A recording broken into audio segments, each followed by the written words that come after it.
nobody loves your brand as much as you do. Yeah. Not sharing things about your own brand and letting somebody else do it is like you going for a party with a sellotape on your mouth and telling Mannsi, go and speak for me. So a great brand is a brand where the circle of people, relevant people is big, the people you want to know, tell about you is big. And secondly, what's also very important is what people think about you is aligned with what you want them to think about you. Earlier, let's talk about 15 years ago. If you wanted to create a brand, you could do one of two things. Number one, be really famous and pray that Suraj Singh Thakuri invites you on his show. Called Kandipur. Right. Or be super famous and pray that Bhushan Dahal sir would invite you. Why do you want to create a brand? Is it because you want to get collaborations? Is it because you want to be an influencer? Is it because you want to make more sales? Is it because you want to change your line of work? Is it because you want to get paid more per hour or per month or whatever it is, right? So that clarity is important. Okay. What do you do? A lot of times these days, social media has become a numbers game. There's a lot of vanity metrics. Mero 65,000 likes. Timro kati likes ayo? 10 like kam chaina. No. I have had at least 6 videos with more than 30, 40,000 likes. How much of money have they generated for me? Zero. I realize, understand the audience very well. That's number one. That people can see and people can relate to, your stories become better. And there are still a couple of aspects of my life that I don't share at all on social media. The 2023 was one of the lowest and the worst years of my life. I had lost so much. I had been thrown out of my comfort zone. I had a very difficult time, and I'm glad I'm out of it and smiling. But it was a very complicated year for me, right? And I spoke about it. I'm as authentic as anyone else is, and I can. And I'm dealing with a lot. And I'm dealing with a lot of struggles. And there have been days where every day has been a struggle. Oh my God, like, what do I do now? Today I had Mannsi Agrawal on my podcast. I have known Mannsi for quite some time, and I've seen her grow tremendously as a person, as a marketer, as a communicator. She is an international corporate trainer. She's also a brand strategist. She helps people and companies communicate on stage, online, and in person. She's also somebody who can tell amazing stories and make those stories resonate with the people. Today we talked about branding. We talked about how to tell stories and how to incorporate stories with the branding. We also talk about Vipassana and a lot of other things about life. If you're into marketing, if you want to learn about how to tell good stories and build brands, this podcast is going to be helpful to you. How was your Vipassana? Okay, so how was my Vipassana? I think it was really good. I think there was also the classic case of expectation versus reality. Because jane to magako, assuming it would be like class 10 level arithmetic, there are class 12 level calculus just to bhayo. So ali intensity was a lot more than I expected. I thought, oh, gharma, sutna paundina, त्यहाँ गएर I'll probably be able to relax a bit. Relaxation just at the case, haina. It is genuinely hard work, but I think the system, the process, the technique is so well developed that you love it. So I had a fabulous time. I think my favorite thing, more than the technique or more than anything else, was the whole concept of silence, because my world is very noisy. It can be full of all kinds of cacophony outside and around me all the time. So mero lagi most important thing was silence, and to discover that silence and to discover all the genuinely good benefits of that silence. I think that I loved the most. Ekdam important, just like you. What inspired you to get into Vipassana? No, I was never inspired. I was forced. Sache bano. My mother has done Vipassana 19 times, Ajasamma. So she is like one of those ekdam tyo jun Goenkaji unun, so the one who got it, right? She's like his fangirl. So we call her the OG FG of GG, original fangirl of Goenkaji, right? And so she, like, if my sister and me are having a fight, she's like, go to Vipassana. If somebody is feeling cold, go to Vipassana. If somebody is fallen down, go to Vipassana. Everything ko answer hai hota chake. So for the longest time, I wanted to go to discover what it was, to actually understand if it lived up to that hype, because we'd heard so much about it. And I'm so glad I went. I went because I was forced into it. I was pushed into it ek tarika le. But it was wonderful. It was a great experience. Great experience. Not easy, but great. I've heard like a lot of people find it challenging, especially the concept of staying silent for 10 days. For the first time when I heard about this, I was like 10 days without speaking, but then when I went, even before I went, like my wife had gone to Vipassana. My brother-in-law is big time into Vipassana. His life actually changed. Someday I'll talk about that.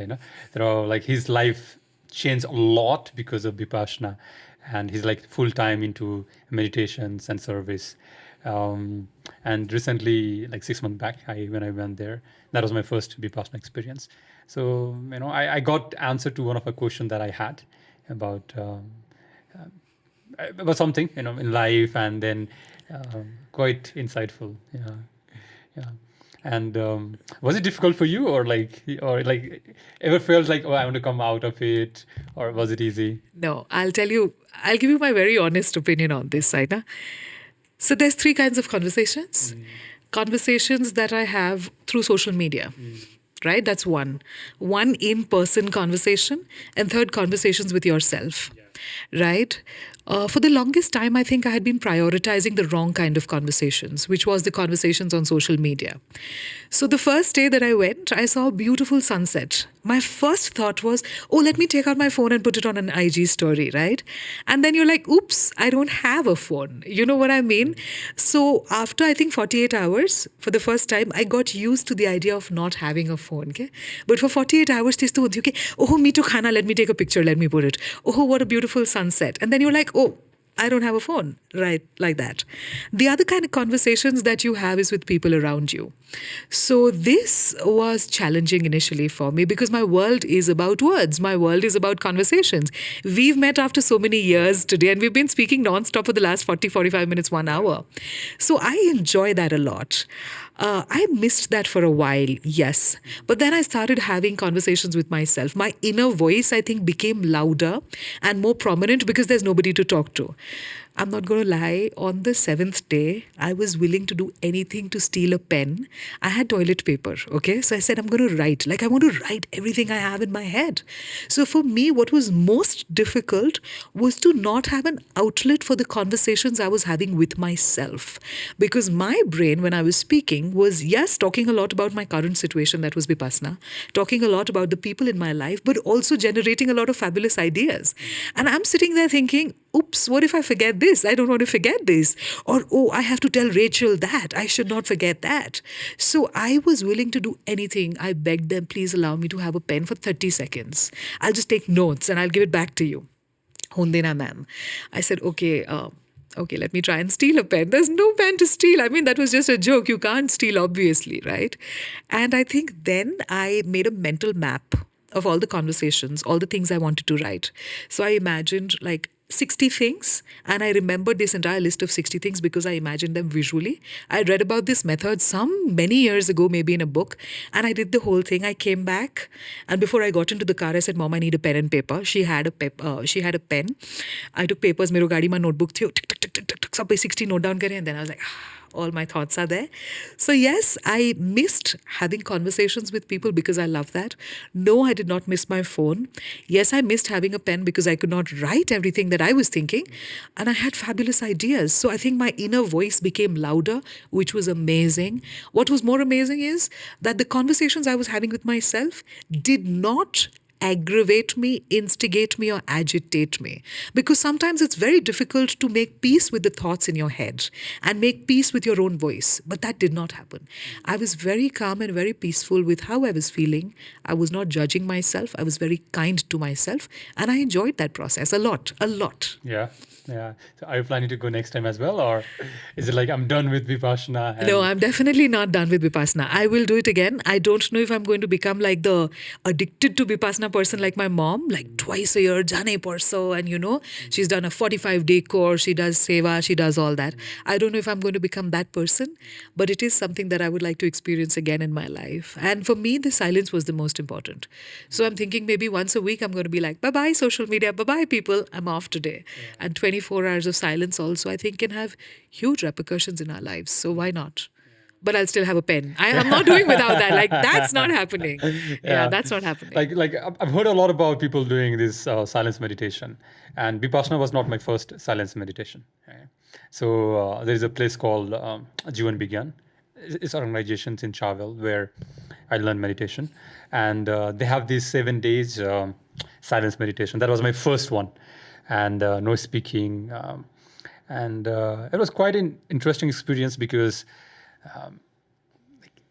for the first time in your life, you are not speaking, and at the same time, when you're not speaking, your mind is speaking a lot, right?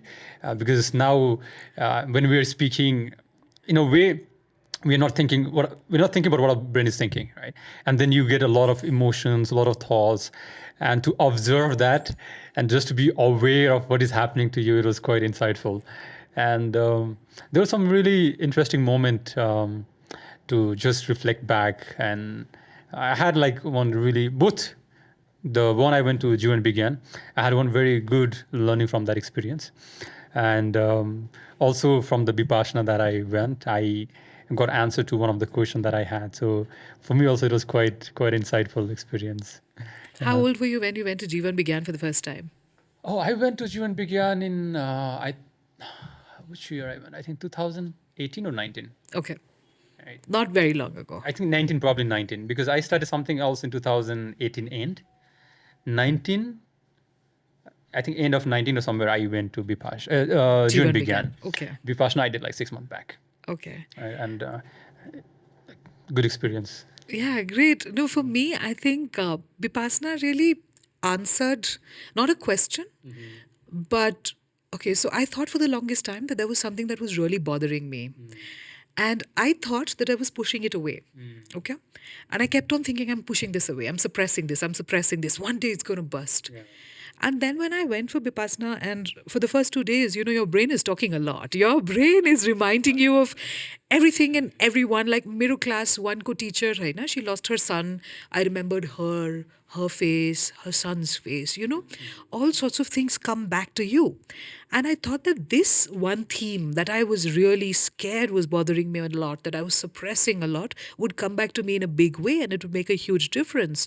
And I would be really upset about it. So maybe I've already dealt with it. Maybe my mind or my soul or whatever it is has dealt with it. Maybe I am done. मेरो त्योसँग कर्म कटिसक्यो के एक तरिकाले, maybe something like that. So that was honestly for me a very good realization. I introspected and I'm like, okay, what do I genuinely feel about it? Am I done? Am I detached enough? Because Vipassana does talk a lot about the law of impermanence and detachment. So I realized in both cases that yes, I'm done. I'm done with this. And now it's time to move on and to think about other things. So for me, rather than answering a question, just the realization was very important because that sort of lifts like this load off your head. And I was like, okay, I'm not actually holding this inside my heart. I have released it. There could be more layers of it inside somewhere. Maybe that's going to surface someday. But for now, मेरो कर्म त्योसँग कटिसक्यो जस्तो के. So, okay. Yeah, that's great. Yeah. I want to talk about marketing and branding and storytelling with you, Aina.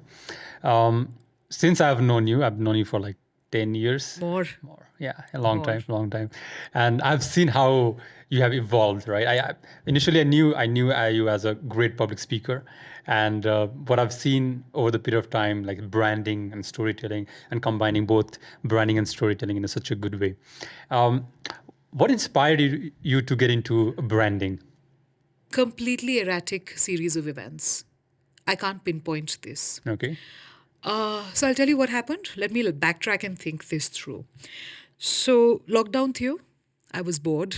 Cooking, cleaning, cribbing, हैन गरेर पुगिसकेको थियो के मलाई. And then I started making videos. Some of the videos did well, some didn't do so well. Suddenly one went viral, and then I made a lot of content on Nepal, and things started shaping up differently in my life. At that time, I was still not into branding. I didn't understand the term very well, I would say. I was more into writing, speaking, presenting. That's when we probably that's when we spoke last, hola, hai na? But that's what I was doing, and that's what my skill set really was, and that's what I had worked on and developed. Then suddenly what happened is through all of this, I got a chance to work on Imagine Nepal, which was a show on a television channel. Fabulous show. I love the concept. It was done by Uptrendly. A very nice show. I was one of the participants, one of the 7 content creators for them. त्यो शोमा जे भयो होइन तर त्यसमा Bhushan Dahal sir, who was the judge, the jury member, he asked me what is wrong with the branding and marketing of Nepal, okay, on one of the final episodes. And I gave an answer. And after I gave the answer, I was also impressed with myself, yeah? Like I spoke well, that kind of a thing. अनि त्यो आन्सरलाई मैले एउटा सानो clip बनाएर I put it on my LinkedIn, I put it on my Facebook, on my Instagram, I put it everywhere. And that answer got more views than some of the videos I had made for the show. And then a lot of organizations started approaching me for branding. At this point, I felt a bit like a fish out of water because suddenly this is not something that I had planned to do with my life. But you know what? Clearly, I know something about this because I have got a certain brand that I've created with nothing. Haina? Then I worked on Lumbini All Stars, which was a cricket team, as their brand strategist. We won the cricket league, but more importantly for me in this particular scenario, the branding was fabulous. And then that confidence went on to develop. I understood a lot about branding, very simple concepts, but the way I speak to people about it, I know I come with a lot of credibility, a lot of authority in terms of the understanding of it. And I do a lot of, in terms of branding, I do two things mainly. Number one, I don't have an agency wherein you come and I will handle your social media for you, or I'm going to make you a public relations star or get you on the newspaper. Absolutely not. That's not my job. In fact, that's the absolute opposite of what I believe in, Naina. As somebody who works in branding, I either do one-on-one coaching, which means if Raushan wants to develop his personal brand, he comes to me, we sit for 3 days and we work out a branding plan for him for the next 3 months, 3 years, whatever it is. On the other hand, an organization that's very well developed now wants to work on their social media branding. I help them understand what it is, how they go about doing certain things, and then we work out strategies every quarter. So we come up with a branding plan. And my job is just to plan. I don't shoot your videos, I don't edit. So I'm working with a lot of individuals, both as coach as well as strategist, and I'm doing a lot of work in branding now, a lot of work. Okay.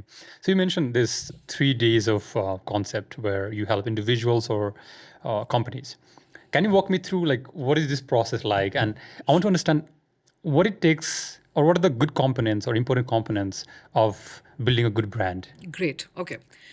Let's first understand a couple of things. Why do I take you through this 3-day process? If suppose Raushan comes to me and he's like, Mannsi, I'm a chess player and I want to brand myself. Okay, I don't care about all the other cool things you do, Raushan. In my head, you are still and always will be the coolest chess player I know. So suppose you come to me and you say, I'm a chess player and I want to build my brand, right? Now, there's one thing I can say, okay, Raushan, this company, they'll make 10 posts for you in a month or 30 posts for you in a month. Just outsource it to them. But here is the truth bomb. Nobody loves your brand as much as you do. Yeah. Agreed? Yeah. Number one. Number two, not sharing things about your own brand and letting somebody else do it is like you going for a party with a sellotape on your mouth and telling Mannsi, go and speak for me. Mannsi can never express about Raushan from Raushan's point of view like he can, which is why I coach people to take control, to take reign over their own branding. Because if you don't do that and you outsource it to another organization, no matter how good they are, no matter how great their intentions are, ultimately they'll do Merry Christmas from Raushan Jaiswal, and that's not building your brand. Yeah. They have to do a certain number of posts a month. They could do any kind of content which may or may not help you, right? Right. So my idea is to never let go of that control, of that reign. And this is not me being a control freak. This is me being extremely strategic about what message I want to give out. Because what is your brand? Your brand ultimately is what people think about you and say about you when you're not in the room. Everybody has a brand. Every single person has a brand. There's only two differences. मेरो brand यति दीपिका पादुकोनको brand यति होइन the number of people that know about your brand could very greatly so Deepika Padukone's here I am here my son must be there that's the difference in the size and how they perceive your brand. How I perceive a Raushan Jaiswal versus how I perceive a Donald Trump could be completely different, right? So a great brand is a brand where A, the circle of people, relevant people is big, the people you want to know, tell about you is big. And secondly, what's also very important is what people think about you is aligned with what you want them to think about you. The message has to be aligned. If today people think that Mannsi Agrawal is a great cook, it's not going to help me because that's not what I want to share with the world, right? So the message has to be aligned. So how do you go about creating that? And how does a 3-day workshop help you? Is that, oh, I should have carried it. I wrote a book called Brand Compass. It's actually a workbook. It's a 62-page workbook. Anybody can sit and work this out. Of course, I don't retail sell it yet.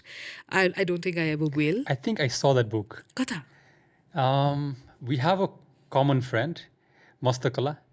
Yes. Yeah. Nikhil, yeah. yes. Yeah, he told me about it. Yeah. So I did this book. Oh, Did you see the book? I saw it. Did you like it? Yeah. I designed it myself. Yeah, pretty good. I designed the whole thing myself. Like I never talk about this, right? Yeah. But I loved the whole designing of that book myself. Yes, Nikhil and Arun, Like right? they were so impressed and they were like, you should take this service. You should take this service. This is really good. Yeah. Testimonial. No, they're wonderful boys. Yeah. And so what I did with, let's say, Nikhil and Arun is also, so the workbook was there. And I sat just like this. And it was like a 3-day long conversation. And we're just sitting, calling for food, like food, snacks, this, that, everything here. No one leaves. And page by page by page by page, I ran them through the entire book. And at the end of this whole running through, they had a 3-month brand strategy. And they knew how to replicate that brand strategy over and over and how to keep on refining it, tweaking it, and aligning it with whatever message they wanted to give ahead. So that was pretty fabulous. And that's exactly what I do. Now, how do you create a brand? Consistency and clarity. Clarity about this is the message I want to project, and consistency because you got to keep at it. Yeah, Coca-Cola is an old company and they still keep on spending the billions there, right? So everyone's got to be consistent. So clarity pani, consistency pani, duita garera, giving the messages out. Now, how do I work on branding? Is that, earlier, let's talk about 15 years ago. If you wanted to create a brand, you could do one of two things. Number one, be really famous and pray that Suraj Singh Thakuri invites you on his show. Called Kandipur. Right. Or be super famous and pray that Bhushan Dahal sir would invite you, right? Or be really rich, get a fabulous photo shoot of yourself and put your photographs all over the hoardings and newspaper. So either you had to be rich or famous to become richer and famouser. You know what I mean? But then what happened is that social media came and really democratized the whole process. Anybody can have a brand. You literally, by having a Facebook page or a LinkedIn page or whatever it is, you literally own a part of media. You literally own a part of the platform. You can have a voice. You can share your voice, which is why when I help somebody create a brand, I focus 99% on social media because that really is the place where this game is going to be played in the future. So branding. So these 3 days of course, what is the chance of summarizing that in, let's say, 1 or 2 hours of podcast that we have? Would you be able to walk through that? No, maybe not. But okay, number one, let's just go back. Number one, why do you want to create a brand? Is it because you want to get collaborations? Is it because you want to be an influencer? Is it because you want to make more sales? Is it because you want to change your line of work? Is it because you want to get paid more per hour or per month or whatever it is, right? So that clarity is important. Okay. What do you do? So before we get into, let's say, any branding or anything, Right. the first thing you need to be clear exactly what you want. What is the 100%. purpose of the content that you're producing or the brand that you're building? Oh, yeah. So the 3 days course, 1 day is literally about you. I want to know everything about what it is that you're doing, where you are, where you come from, and where you want to go. So until and unless I'm sure and clear about that brand story, that narrative is never going to be clear in my head. And if that's not clear, I'll never be able to pick out the most important points that become your brand pillars that you talk about. Okay. So let's do a small exercise here. Okay. So let's say I want to build a brand. Okay. Correct. And I'm starting this podcast. Correct. And a lot of people actually think, like if I go to my friends and my business network, a lot of people know me as an entrepreneur, but they also know me as a marketer, right? But let's say I want to build a profile of focus on entrepreneurship, right? So I have like 10 years of experience, like build some good brands globally. So if you were to provide me the branding service, Correct. okay, walk me through the whole process. Okay. Like what kind of question you ask, because I want to, let's say anybody who's watching here, Sure. right? If you want to get into branding or Right. want to, let's say, start branding of the company or the personal brand. Right. What is the process like Okay. from your experience? Number one, first thing, What do you want to gain from this exercise? We need clarity on that. Number two, what is it that you are selling, or what service are you providing? Clarity, super clarity. Number three, who is the decision maker that you need to speak to? A lot of times these days, social media has become a numbers game. There's a lot of vanity metrics. Hey, mero 65,000 likes. Timro kati likes ayo? That's like kam chaina. No. I have had at least 6 videos with more than 30, 40,000 likes. How much of money have they generated for me? Zero. Right? So it is never about numbers. It is ultimately about the impact of those numbers, correct? It is about the ripple effect maybe through them. So the next thing is, who am I speaking to? Who are these people? Okay. Where are they? Where do we find them? Which social media are they on? So in your case, let's say entrepreneurship, of course, LinkedIn would be the obvious choice. What kind of content do they like to consume? What format do they like to consume it in? Are they looking at videos, audio, mix of all, graphics, written stuff? What? And then the whole process of social media. Then the whole process of storytelling. Okay, so first is understanding you, understanding who you're speaking to. Done. We've done the profiling. Then the storytelling. What are the stories that Raushan can talk about? Does his experience as an ace chess player help him here? Does his experience at Vipassana help him here?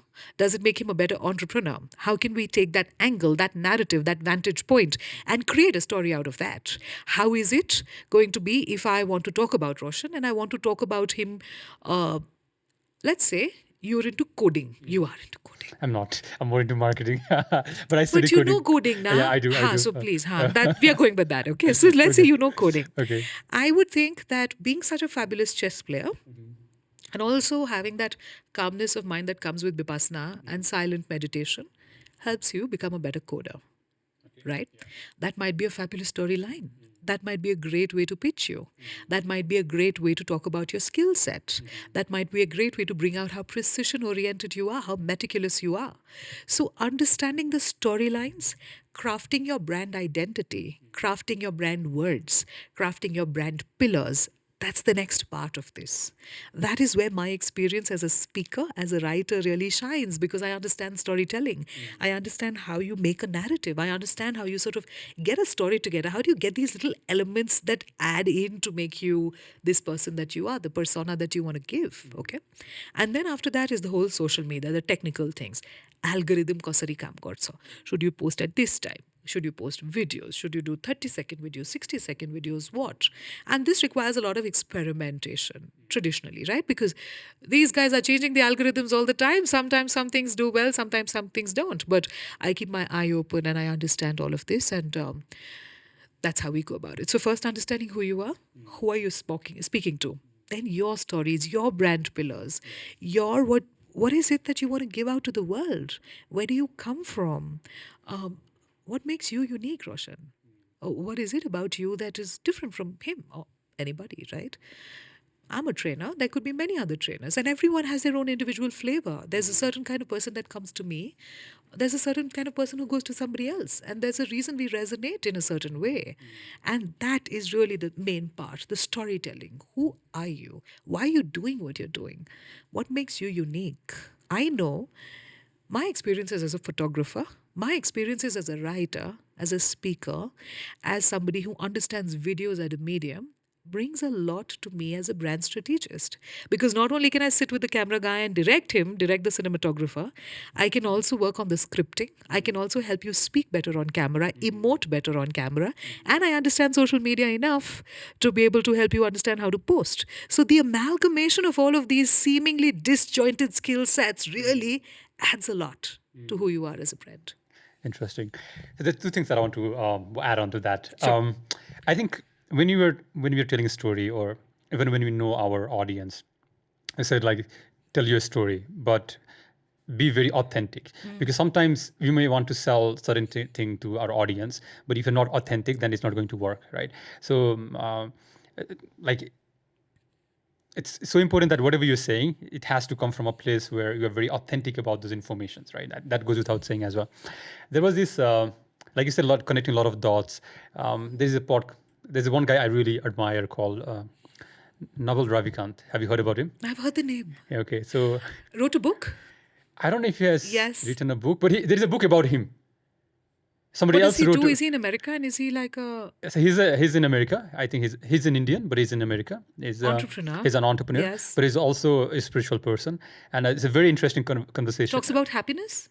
He talks about happiness. Yeah, same guy. He talks about making money, and his Reddit post got really viral, and he's really admired in entrepreneurship circle.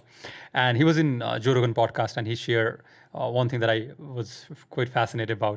He said that let's say there is a monkey, right? So monkey does something, and there's a cyclist, right? So if somebody's driving a cycle, people are not going to pay attention to that. Monkey is doing something, people are not going to pay attention to that. But put a monkey on the cycle and the monkey is driving, now people are going to pay attention to that, something like that, right? So like you said, combining yourself, your different part of the stories and a part of you, and tell us stories that can be extremely impactful.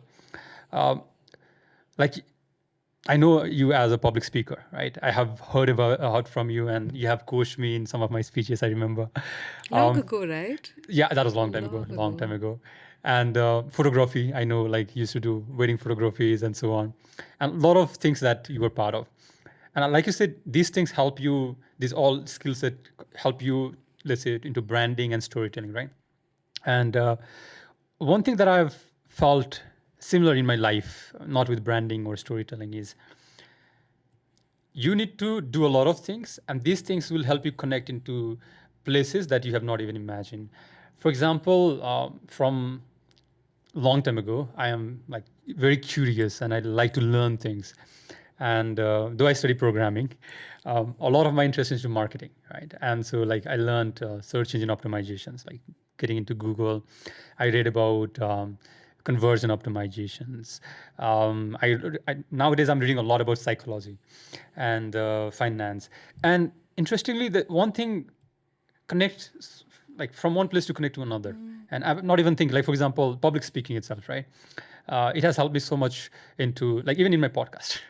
Like, if you had met me like long, even I think when you met me, I was not very met you. comfortable. Yes, I Yeah, I was remember. not very comfortable. Yes. Yeah.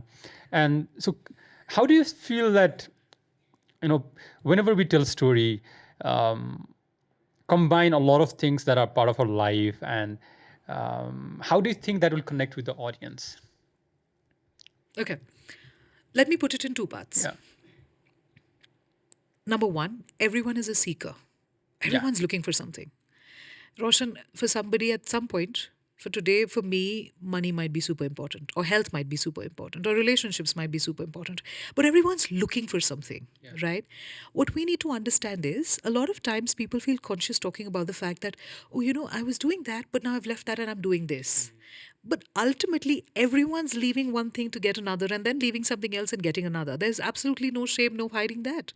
So the idea of having experimented a lot, for me personally, now I understand on a resume it does not look great, that for 6 months you were a guitarist, and then you were a tattoo artist, and then you were a marketer, and then you were a scientist, and then you were something else. But that's how children are, right? That's how we learn best. That's how we all are, curiosity and trying out new things and trying out different things. So for me personally, when I meet somebody like that, I'm always impressed because I understand that this person's brain is going to connect dots in a way that other people cannot, right? So for me personally, I think that's a win-win when somebody says that they've come with this experience because they're looking at things from a lot of different angles, which gives them a very different perspective, correct? So I personally love that. Your question was, how does it all converge into one? Yeah. No, what was your question? Like, how do you combine all these things? And How do you combine it? How does it storytelling? converge into one? Each one of us is not just one thing. I know you were a school chess player, Raushan, but I also know you as Raushan who came for speeches, right? I also know you as Raushan who used to talk about coding and Rara theme, which I never understood, Yeah. right? I remember the name, see? Because I never understood Rara theme and you tried to explain it to me, right? So the thing is that each one of us has these facets of our personality. The more we are able to share these facets, the more authentic we are, and the more people connect with us because of our authenticity. You know me for more than 10, 12 years, okay? But let's assume you didn't. Or let's assume you're speaking to a friend of mine that knows me only through social media. We've never met in person, right? I'm quite confident that their opinion of me and your opinion of me will be somewhat similar.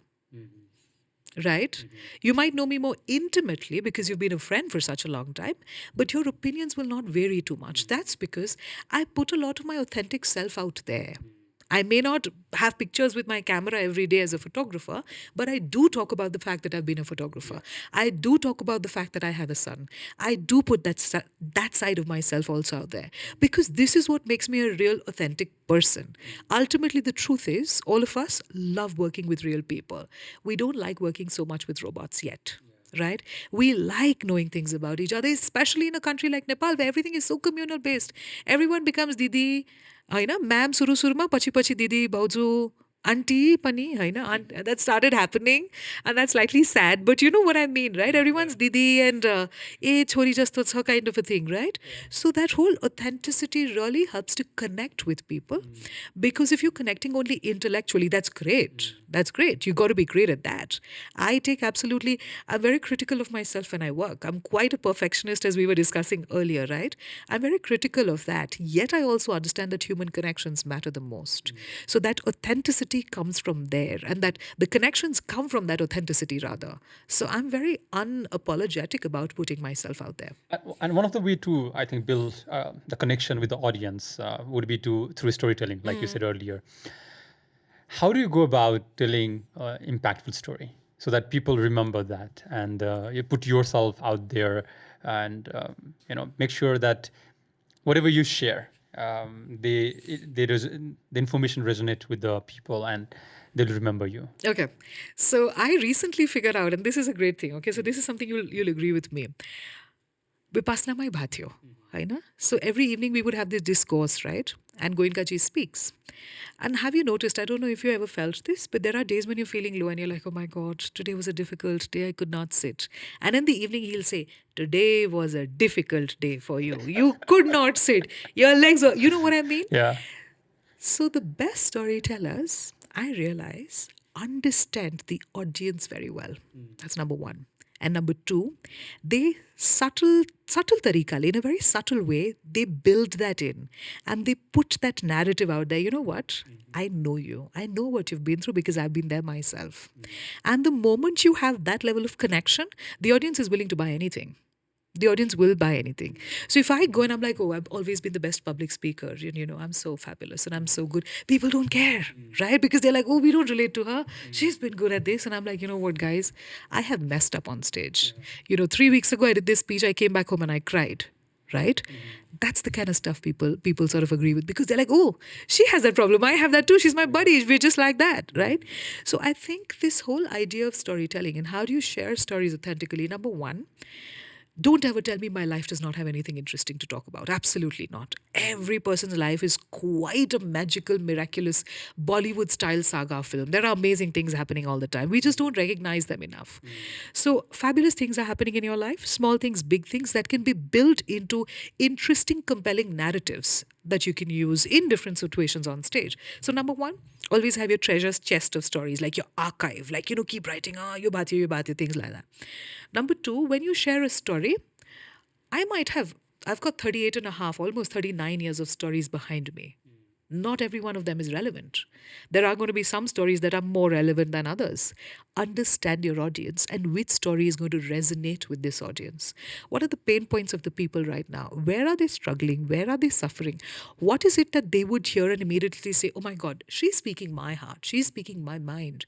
That's important. Number three, if you're making a speech, and I'm coming from a public speaking background now. If you're making a speech, if you're able to start your speech with a story, and public speaking is my favorite thing on this planet, right? So if you're able to start a speech with a story, especially a personal story, which has a traditional storytelling format, which is, you build up, go to a climax and resolve it. That's like a very Shakespearean format of a story, right? So if you do make a speech of that kind, what happens is you immediately connecting with people. You're immediately then making them receptive to listen to what you have to say because you've had the same journey that they've had and you resolve it for them. And then you tell them, well, this is what I did to do that. And that is when they're like, okay, I'm willing to listen to her because she comes from the same space as I do. So that's that. What are the other things that you do in a story? I love stories which are very vivid, very visual. Because as much as I love words, I also love pictures. I've been a photographer, right? Yeah. So I love stories which I can close my eyes and imagine. Like I can tell you a story and you'll be able to close your eyes and see the entire thing happening in front of you like a film. Those stories always are the ones that stand out the most. Those stories are the ones that you remember the most because you're using two of your stimuli, your mental eyes as well as your ears. Amazing stories. So yeah, that's how you could use storytelling to really, really make an impact in terms of how you speak. So let's dig a little bit deeper into storytelling. Right? What are some of the component of storytelling that, if you use, can really make a story stand out? I'm sure that there must be some technical stuff, right? I'll give you 4, 5 okay. offhand, right? Number one, my favorite, fabulously developed characters.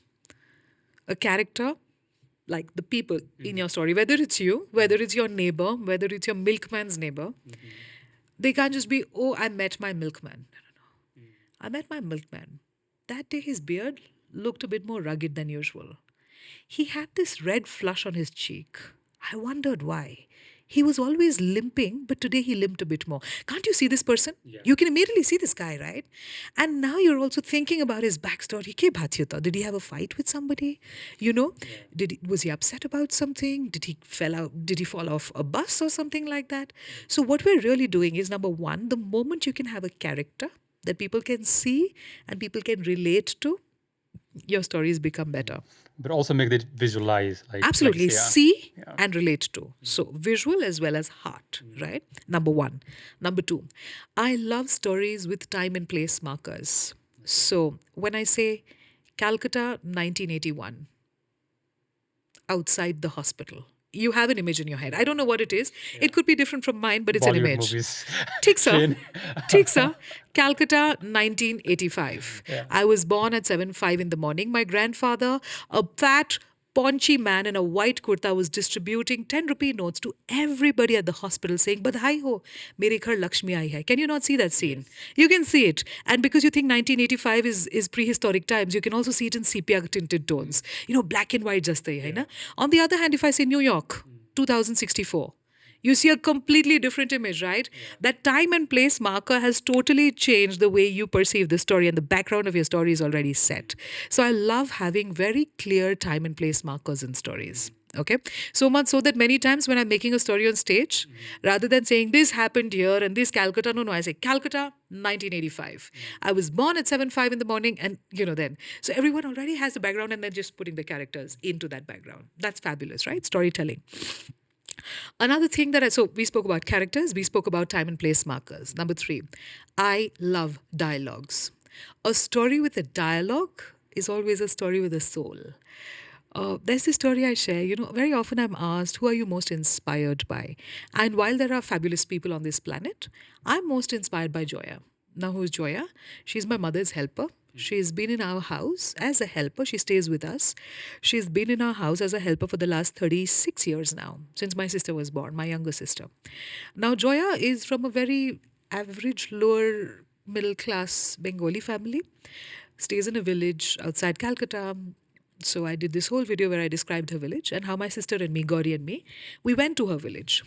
And we were in her village, and Joya tells us, okay, let's go and have a bath in the pond, because they had a pond near their house. So my sister was like, okay, let's go. I found it slightly icky, so I did not actually get into the water, but my sister did. And we both come out and we're slightly shivering, and we're coming out, going back to the house. We've just wrapped ourselves with towels.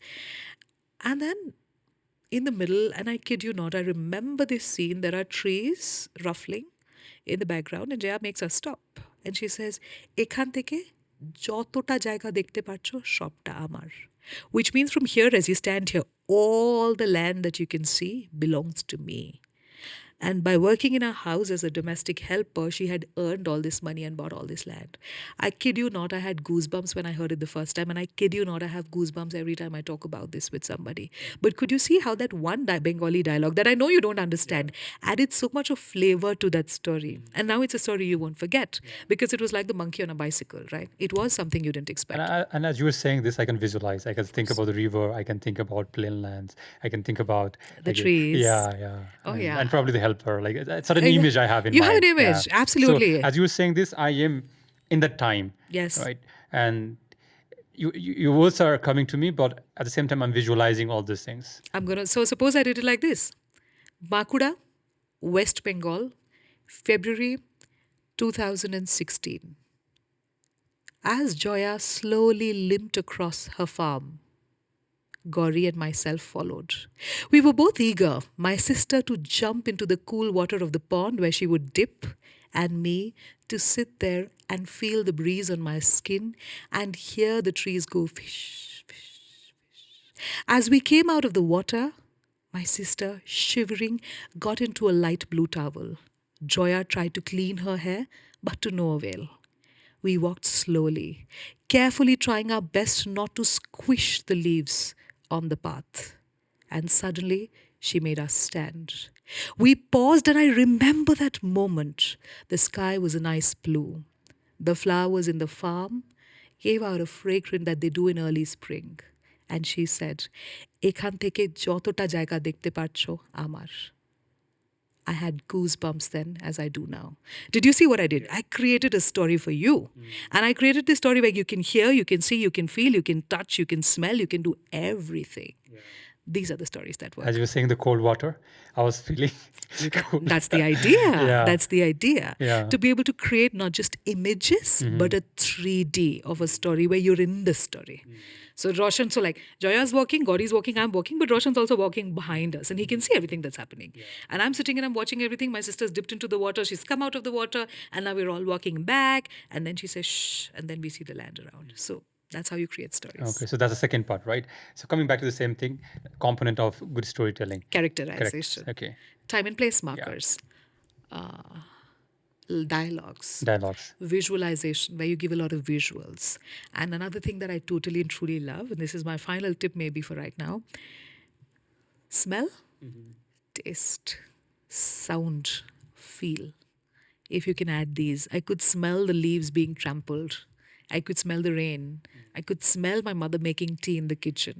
Immediately, everyone's transported into, you know that smell of tea. Even if you hate it, you know the smell of tea, right? Taste. It tasted like leather. Nah, maybe it tasted like rubber. I could taste my own blood in my mouth. These are very strong, sort of sensual reactions that we have to these things. And the moment we do that, we make a story more immersive. We're drawing people into the story, we're pulling people in with us, where not only it's like 8D, 8D cinema, 4D cinema, right? This is 8D cinema, but we're just having a conversation and through that. And these are always the stories that we remember the most, because a story that we hear is like radio. 10 jana bitnu bhatyo. And then you see 10 jana bite go in front of you. On TV, that's crazier, that's more immersive. But then you also hear them scream as they're dying. And then you also can hold one of them, right? So the more immersive it becomes, the more unforgettable it is. And that's how you create good stories. It takes me to Toastmaster project. Good storytelling? I don't know. I think it was project 5 or 6 where you have to use a lot of component visual. Nine. Body language. Body language could Body be. language Yeah, I think I didn't fail that project. I failed another project 5 times. Which one? I think vocal variety. I failed a lot. Is that the one that? I don't know, but it was. I remember that it had a lot to do with similar kind of things like visualizations. I don't know about. You have to make people feel that they're witnessing whatever you're telling, right? And I think that's a lot with this storytelling. So I just randomly made that up, right? Like the whole thing. Not made it up, it happened. Yeah. But all these descriptions I never thought of before, but I was saying it to you and you could feel it, you could see it, you were a part of it in a way. So that's what you want to do, Okay. So let's go back to your 3 days of the course. Okay. Let's go back. Okay. So I come to you and first thing you identify is what do I want? Yep. Right?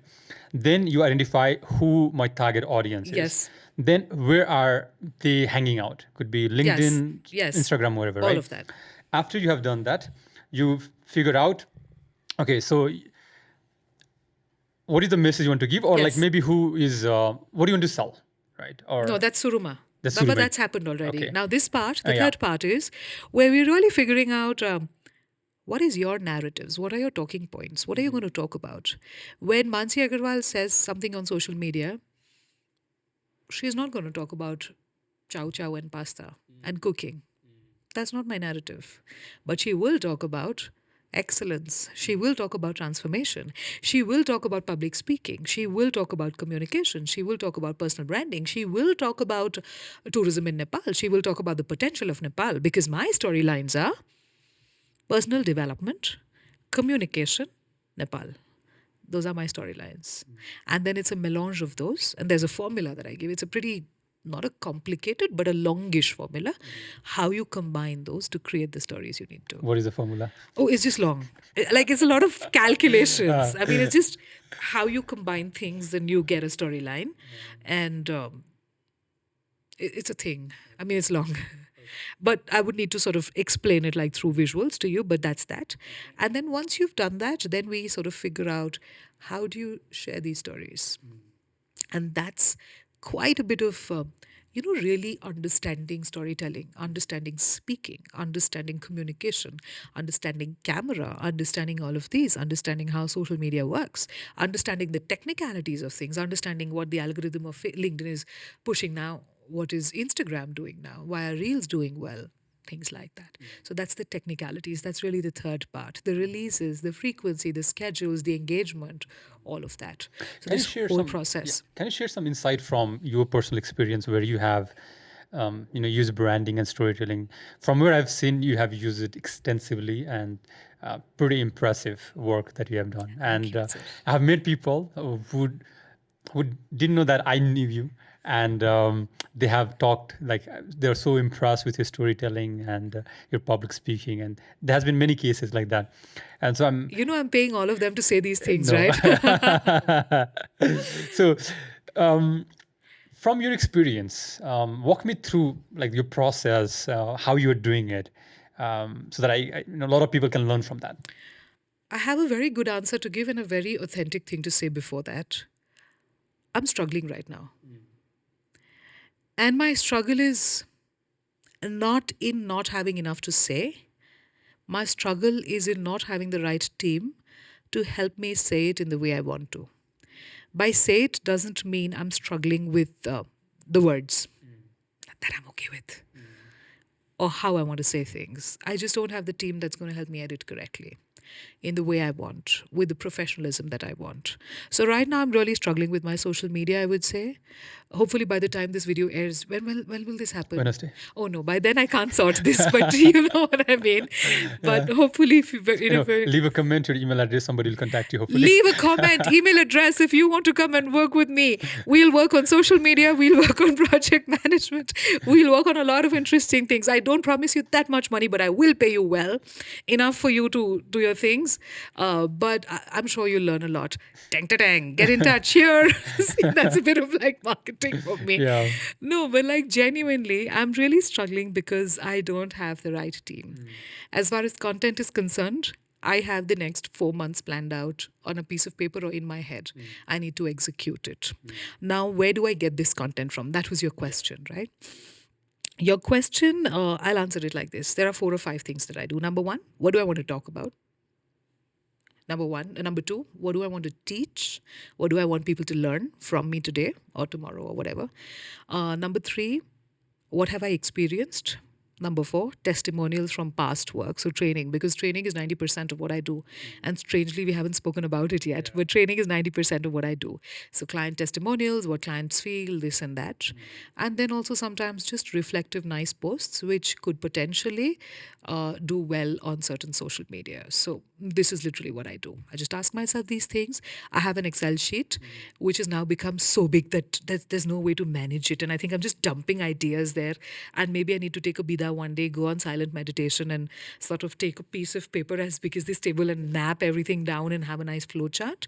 But yeah, that's what I do. And I just keep on noting everything there. And I go one day and I go boom, boom, boom, shoot everything. If I'm recording videos, I just wear the same thing inside, keep changing my jackets, and I just shoot everything on the same day. Yeah.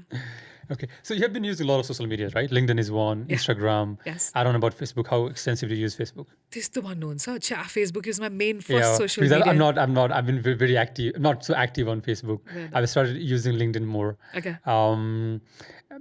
I don't think you use Twitter a lot. No, not at No, all. right? Because I tend to use, I'm slowly trying to use Twitter more because of my international friends that I have and a lot Right. of to do with WordPress.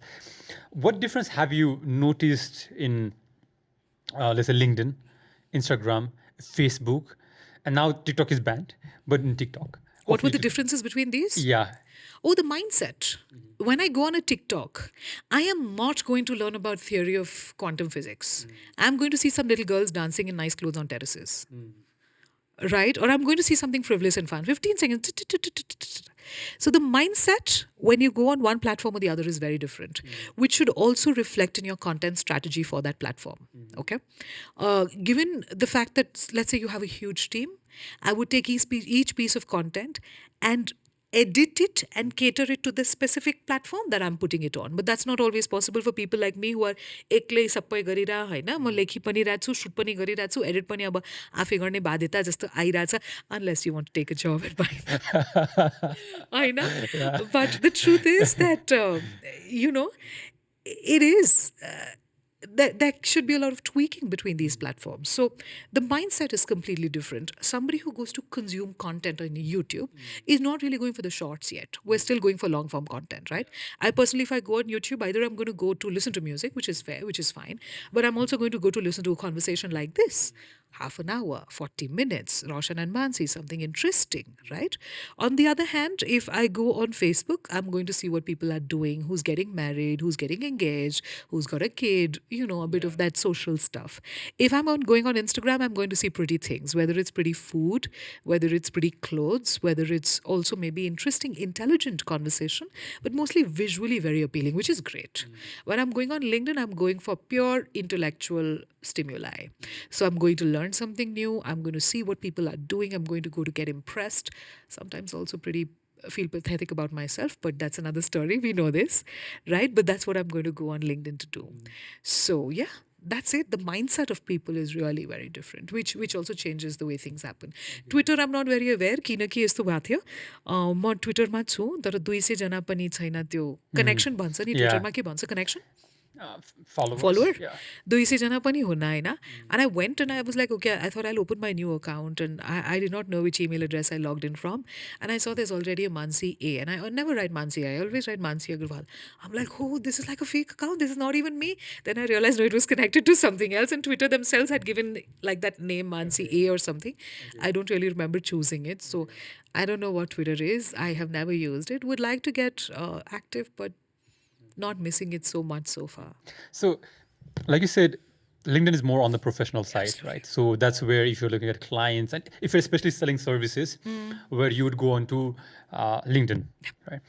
But let's say if you're looking for providing entertainment content, then TikTok would be right place. Probably Insta now also. Insta Reel, right? Yeah, Insta TikTok. Right. How do you see Insta more on the, let's say, as a somebody who's building a brand? How do you see Instagram? Depends on the kind of brand you're building. If you're building a food brand, you want to be on Insta. If you're selling juice, you want to be on Insta. If you're selling home furniture, furnishings, you want to be on Insta, not so much on LinkedIn. LinkedIn is more for B2B, right? Even if it's B2C, it's more of the professional kind of stuff. It is where people go as a marketplace to look for professionals. So I would not, if I was selling nail paint, I would not be on LinkedIn. I mean, I possibly would be on it, but it would not be my thing. Insta would be my thing. So it really depends on who you're catering to. Who are you speaking to? If I'm speaking to people like Raushan Jaiswal, I will be on LinkedIn.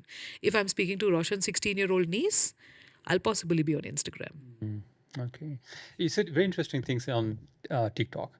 Probably I was using it in the wrong way because I was using it a lot for consuming informations, more than entertainment.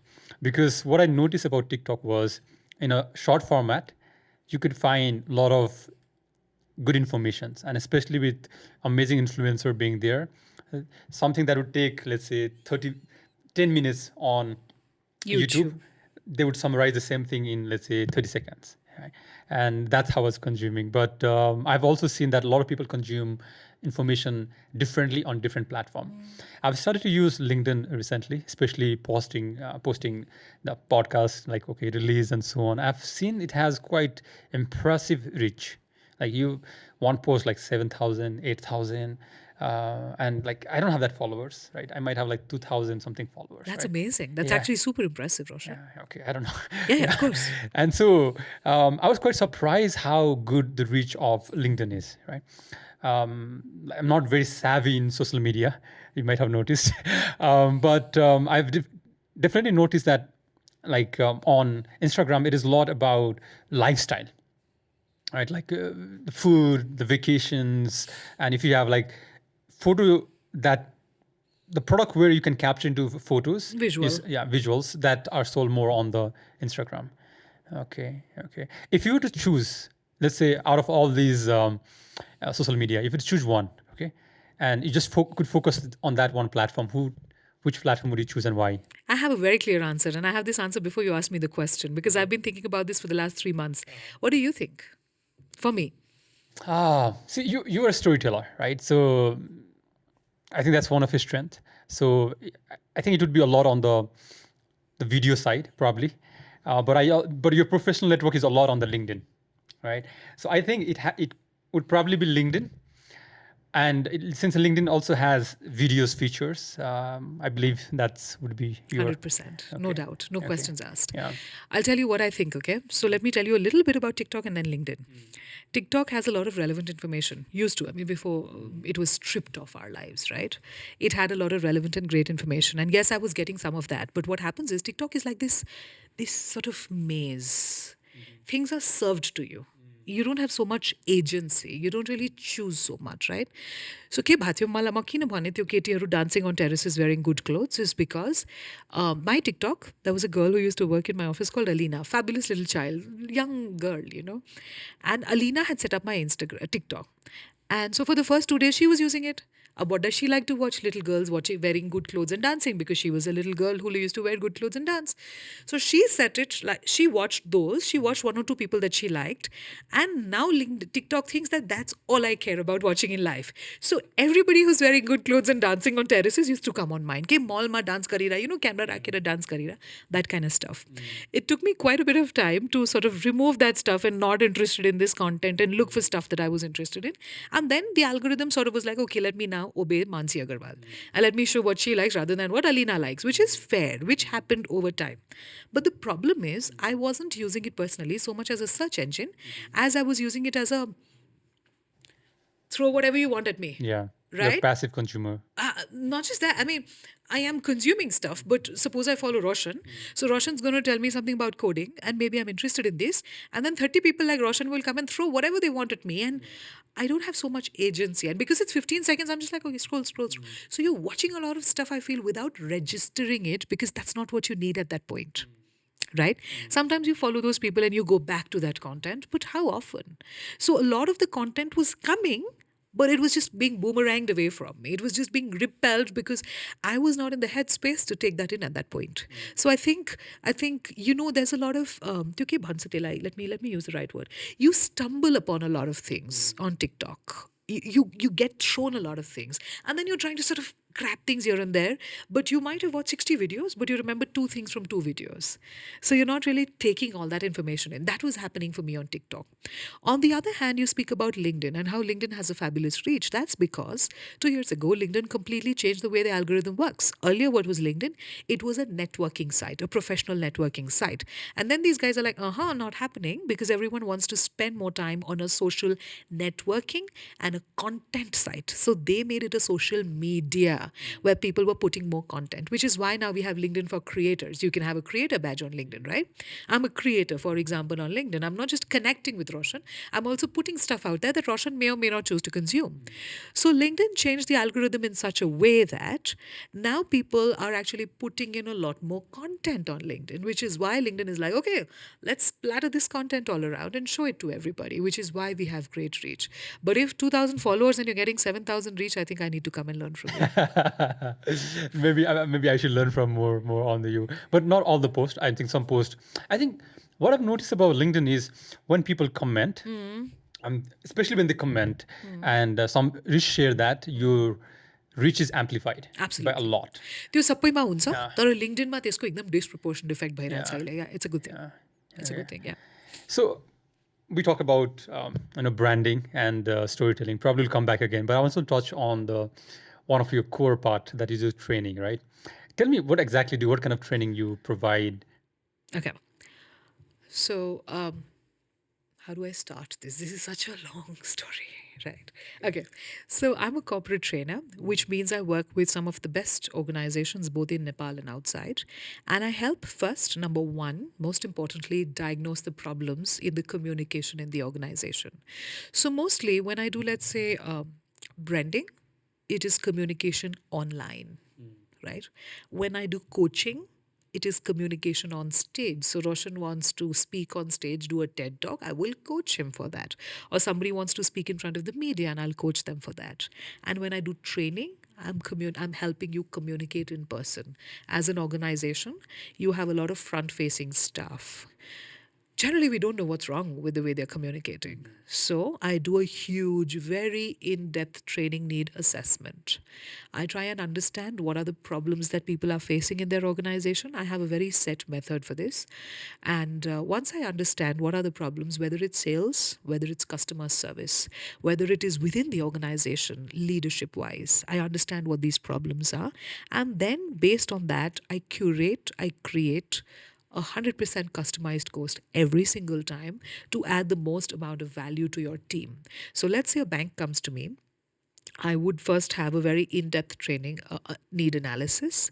Once I do that, I would submit a report. I would say, these are the things that your company, your bank, your organization can benefit from.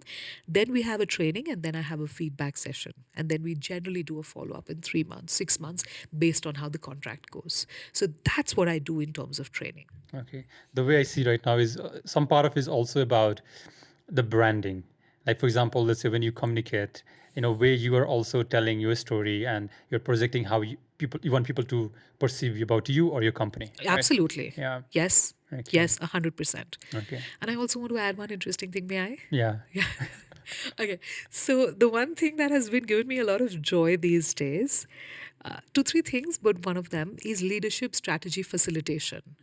I think that one of the communication core skill sets that I have is getting people to communicate with me, speak with me. It's not like म lecture दिइरहेको छु अनि मान्छे सुनिरहेछ क्या interactive कसरी बनाउने त्यो खालको. And then I worked with a lot of organizations, and I'm going to do a very big project on Saturday, coming Saturday. Thank you. Yeah, it's a fun project. I'll tell you about it later, okay, off cam. Okay, so what I do is, let's say an organization is facing some kind of strategy problems within the leadership, okay? होइन there are too many decision makers executive committeeमा पनि 5 जना 8 जना 12 जना 20 जना whatever छन्, and then they're not able to understand how do we tackle the next problem, how do we go ahead from here, what is our hierarchy like, what should we first work on, the branding, the marketing, the sales, or what is our HR like, how is the performance management happening, are we working on our appraisals in the right way or not. So all of these huge strategic matters, they require a lot of discussion, but very often organizations don't know how to have this discussion, okay? So I come in as a facilitator, and I have a certain very well chalked out, I'm not going to use the word scientific, but a very well chalked out, organized, compact way to help your organization come to certain decisions, and to then start conversations there, and then to come to the result of those. So I'm doing a lot of that with corporates as well these days. I'm truly enjoying it. I feel one of the biggest challenge for a lot of things, not just the organization, is communication, right? I had read somewhere that one of the biggest challenge in relationship is lack of communications. It also applies to, employer and employee, right? You communicate things in the right way, both ways. And I'm sure when you have a lot of, board members, 10, 20, communication can become really challenging because not everybody can communicate their thoughts in a way where they're not offending, but also express them correctly so that their message get across in the right way. I want to go back to again on because whatever you're doing in a way I see a lot of storytelling, communications, and branding, so interrelated to each other. Uh, so in terms of the storytelling that you have been doing, the branding that you have been doing, can you share some case studies where you really saw the impact of how good storytelling and good branding can uplift a company? Okay. Uh, I can take the name Tiksal. So, exactly a year ago, we had the Nepal T20 League. So, this was a national level cricket competition, right? 6 teams participated. Initially, I was approached to handle the brand strategy of the entire league. But I said, no, I'll be happy with the team. You feel closer. So then I was working with a team. This team is called Lumbini All Stars. The most amazing group of people, I know. Tara, with us, I think everything went right just to lakhs, okay? Not only was it an amazing team in terms of the owners, not only was it an amazing team in terms of the squad or the players we managed to get, but we also got the best team for marketing and branding. I was heading the strategy team, right? So I was heading like the social media posting, all the anthem, the jersey design.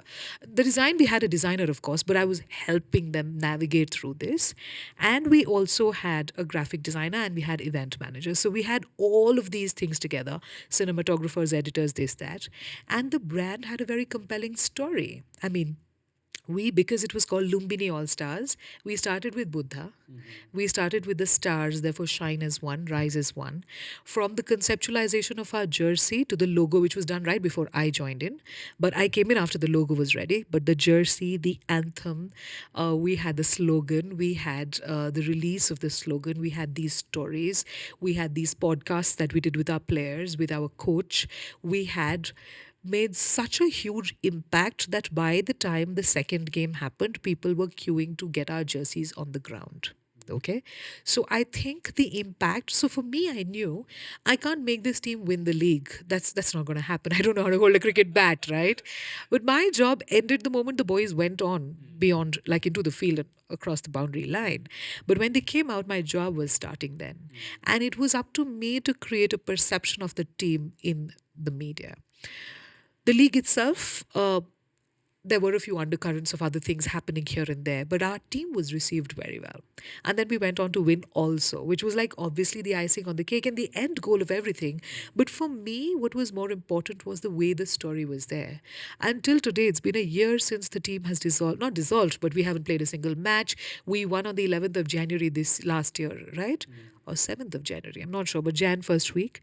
And I still have people writing on that page. Like I still have access to the social media, to the Instagram. And I still see messages coming in, oh, who missed this match? What a catch. Oh, I love the jersey. Can I do, That's when you've created a brand, right? Such a young brand. It was just 2 months that we worked on that project. And still we managed to create something that people are talking about a year later, which is pretty good. I So, think building brand is one of the most challenging thing to do, because you have to understand what people are looking for, but you also have to understand things from, like, in an authentic way. Tell that story, like you said, on the Lumbini team, right? Lumbini, the jersey. I remember one of our friend, mutual friend, right, Sahil. Yes, he worked on that project, and I I'm think very angry with Sahil. Can we tell him that on this podcast? you will see. Okay. Sahil, I'm angry with you. You know why? No. He's the nicest. Yeah, and he showed me one video. Oh, I think it was, if you remember, it was Lumbini. of course it It was was. Lumbini, Yes. and quite fascinating. And even when I saw that video, I got quite goosebump. And from what I recalled, there's a lot of conceptualizations and telling of the stories, because you need to connect with the audience. It's not just about saying something out of the blue, and because if people will not connect to you, they are not going to, like, follow, or they're not going to resonate with the brand. Right. I remember when I started this podcast, and my friend Anup, he's not here, but he gave me this one advice. I was contemplating whether I should go into English or should I do in Nepali, right? And my initial thought was I want to do everything in English, right? But one of the advice that he gave me was, if you want to do, let's say, English or Nepali, language should not be a barrier, right? Your initial audience would be from Nepal, right? And then if you ever want to get into, let's say, English, 100% English or 100% Nepali, you can always use translation. But it's so important that people connect to you, and they'll connect to you when you use the language they use, right? And it becomes so easier, right? And that's what I felt. And like, in the from whatever I know about the storytelling that you did for the cricket team. From whatever Shahil showed me, there was a lot of small components. Like there was children playing on the plains land. Like that's the feel of Tarai, right? Because I was there like till I think when I was 8, 9 years old, and that's how it is, right? So a very authentic way, so that people resonate. Absolutely. Yeah. I think language and depiction is very important. We had, if you notice that video and if you watch it again, and I know which one you're talking about, of course, when you think of cricket in Nepal, you have, let's say, a certain image or a player comes to mind or whatever. But we also need to understand that cricket in Nepal is primarily played in the Tarai region, mostly more than in the Pahad or in the Himal, just geographically because it needs more space, right? Cricket needs a huge ground. So we had shown little children, all kinds of backgrounds, coming out of their homes, and girls as well, because there are female cricketers, Yeah, right? even the dresses. Absolutely. They're so like On destined, point, yeah. right? On point, coming out, and because this is Lumbini, let's not forget this is like a Pradesh which is very Tarai based and very Tarai heavy, and we had people coming out of temples and out of mosques and coming together to play cricket. So that was really the anthem, right? So it was so easy to understand and so easy to feel like you were a part of it because you've seen this happening on your roadside. Even if you're going in a car, you see little children playing like that, playing in the mud, playing all day long, and Jitna na aayo Lumbini, and everyone's coming out of their homes at that ball. That girl is padkawing the ball, and it goes and it jumps across the mosque and then the temple, and it goes and hits somebody's wall. So such an easy to understand thing. So I think depiction, I think getting everybody to feel like they're a part of it. That little boy who's watching TV in the beginning and his mother is calling him, chia khao, I know, mommy, I, and he's watching TV. We've all done that. Yeah. We've all been that little boy sometime in our lives to show that frenzy, to show that madness. I think that really adds a lot when you add depiction, when you add visuals in your stories, when you add dialogues. That's why Nepali. हजुर नेपाली हुनुहुन्छ म त foreigner छु एक तरिकाले होइन तर पनि आई use a lot more Nepali than you naturally I think and that's mid way through this podcast I think 15 minutes ago I'm like, should I not be using Nepali because Raushan's not speaking in Nepali, but I am, and it's coming out of me naturally, right? So my style is like that. When I make a video, I'm extremely conscious to not use any Nepali words because that's the feel I've maintained on my page all these years, and people expect content in English because that's the followers I have. I don't have just Nepali followers. I have a lot of people from India. तर यस्तो पडकास्टहरूमा बोल्दाखेरि म definitely अनि अलि सम्झेर नै consciously नै नेपाली पनि use गर्छु किन मलाई थाहा छ it connects better with you because that's the language your heart understands a bit better and it also connects with people because they like oh she is not a foreigner she is actually one of us which is hopefully what I am. Yeah, I remember this when we were talking about this connection things. I'm reading a book called Influence. Have you read that? No. Okay, it's pretty interesting. Okay. I would highly recommend, especially if you're into marketing and branding. Okay. Extremely recommend it. So I'll tell you this one story that happened in this book. So this author, he has, I think, 3 years old child, and he's a psychologist, and I believe he's a psychologist. I believe. And he wants the child to learn swimming, and the child is fond of water. Right? He likes water. He get into swimming pool, but he always wear a life jacket. Okay, not jacket, but like whatever the 3 years kid have. Like a tube. Yeah, like a tube. And so he hires a trainer to train the child. Right? And he tries a lot, but he's not able to convince the child to get into the water without the tube. And so he's kind of frustrated, right? And so he's quite an expert on this domain and a lot of other things, but he's not able to find a solutions. And there is this one event that happens, and he's supposed to take his children there, and there is swimming pool. There are other children as well. So he takes the children to this place, and there is this guy, and the 3-year-old child has another friend, and he's swimming in the swimming pool, right? And he sees this child swimming without the tube, right? And then he learns that he believes that, or he resonates with that person, that I can also do this. And within a day, he's able to like get rid of tube and start swimming. And he's learning from that experience was people have to believe and resonate, because if they resonate and they can believe on those things. And I was quite fascinated with that story, how the simple psychology is in a lot of places. I've also noticed common behavior with some of the ambassadors across multiple countries. When they go to another countries, they learn the language. Like even some ambassador here, they speak in Nepali language, and I can see in social media posts that people feel so good because they're speaking their language and they resonate with that. Also, maybe they have put in effort, but some sort of connections I felt, and I think that goes a lot into storytelling. Yeah, yeah. You're talking about that swimming pool example, right? I remember when I was in class 9 or 10, our school principal is Mrs. Peacock. She used to be the best storyteller ever. And some of the stories that she would share in the morning assembly, I still remember them. And I still sort of go back to them. And they come back to me sometimes when I need to remember that, right? And she told us about the 4 mile thing. No, the 4 minute thing, 4 minute mile. I think that's what it was called. Okay.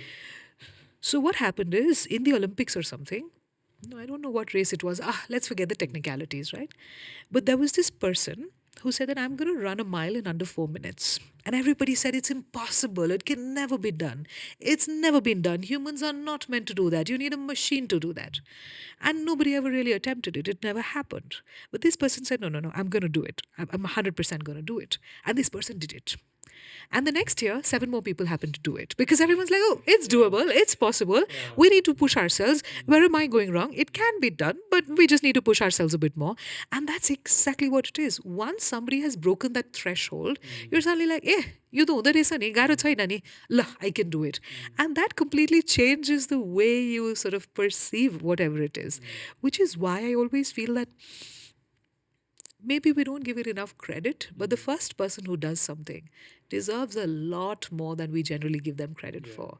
Facebook wasn't the first. I believe there was something else before High that. five was there. High five? High five was there. I don't know what that is. No, there was Orkut. Do you know Orkut? I had heard. I don't think I used Are you it. too young for that? I don't know. I suddenly feel like a dinosaur, Raushan. No, but yeah. So, the guys who do something for the first time, I think more than anything else, their biggest achievement that they deserve a bit more credit for is to show to the world that it can be done. I think that is great. That is brave. Because they change it for everybody else. The one who's running with the torch ahead in the darkness and is going there and treading that path, which has never been treaded. They are showing to the world it's possible. And then everyone else who jumps along, fine, you might make more money, less money, doesn't matter. The first person to have done it has definitely deserves a bit more credit than they get because it's easy to be a follower. It's difficult to sort of charter a path where there isn't any. And the person who ran that the mile under 4 minutes for the first time did something great. And while I don't remember their name, there were 7 people next year. And maybe people have really bettered that record. But that person showed them it's possible. And to believe against all odds that something is possible, I think is one of the most challenging things that we can do. Yeah, and I think a lot, even as human, when we believe that something can be done, we are more likely to do that.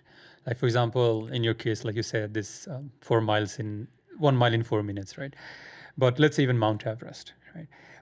So many people struggle, but once it was climbed, people started believing more they can be done, and more people have climbed. And recently, something is happening that in the tech ecosystem in Nepal, and before that, I'll share one thing that happened in the WordPress ecosystem.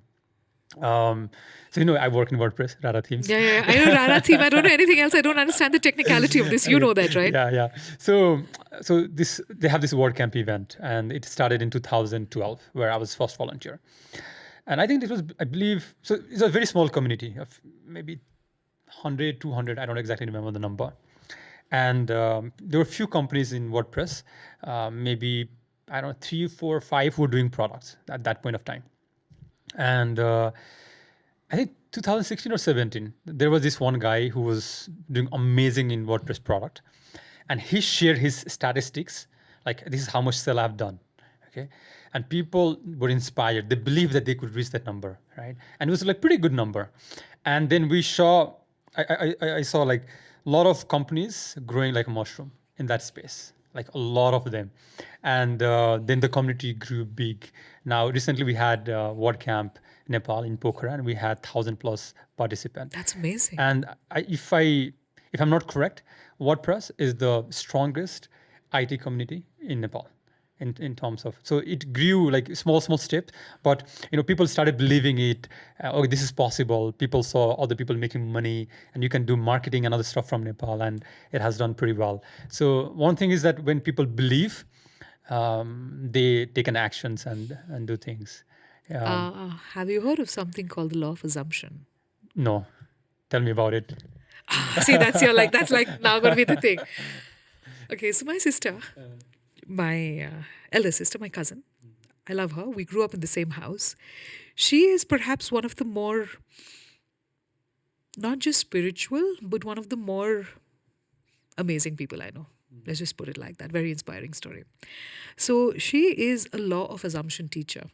And she gives classes on how to use the law of assumption and what it is and how you can use it to literally bend your future.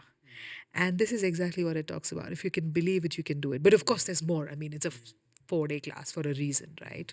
So yeah, I did both her classes. I loved the experience. It was amazing. And I can see things changing already in my life as a result of that. And I'm really grateful, really grateful. When you say, is it like this law of attraction or manifestations? Law of attraction on steroids. It's like the next level of law of attraction. Yeah. Okay. What do you think of that? I think I believe in it. Yeah. Vipassana tells you not to get attached to what you're attracting, but you still work on attracting things without getting attached. So I don't know about attracting, but something very interesting happened in my life. And so my office was in a place, and my girlfriend and I, we built the company together. And so we used to grow from the office to a home and drop her. And there was this one place. There was this property, like pretty nice property. And once we asked like how big this might be, and I told a number, and it was just random case, right? And we might have walked through that place for 5 years. I don't know. So like a very long time. And every time, sometimes we used to talk about this place whenever we cross this. And I purchased a property, and it was exactly the same amount of land that I had told. And I realized that later on, that I had not bought like the same amount, but it happened to be the same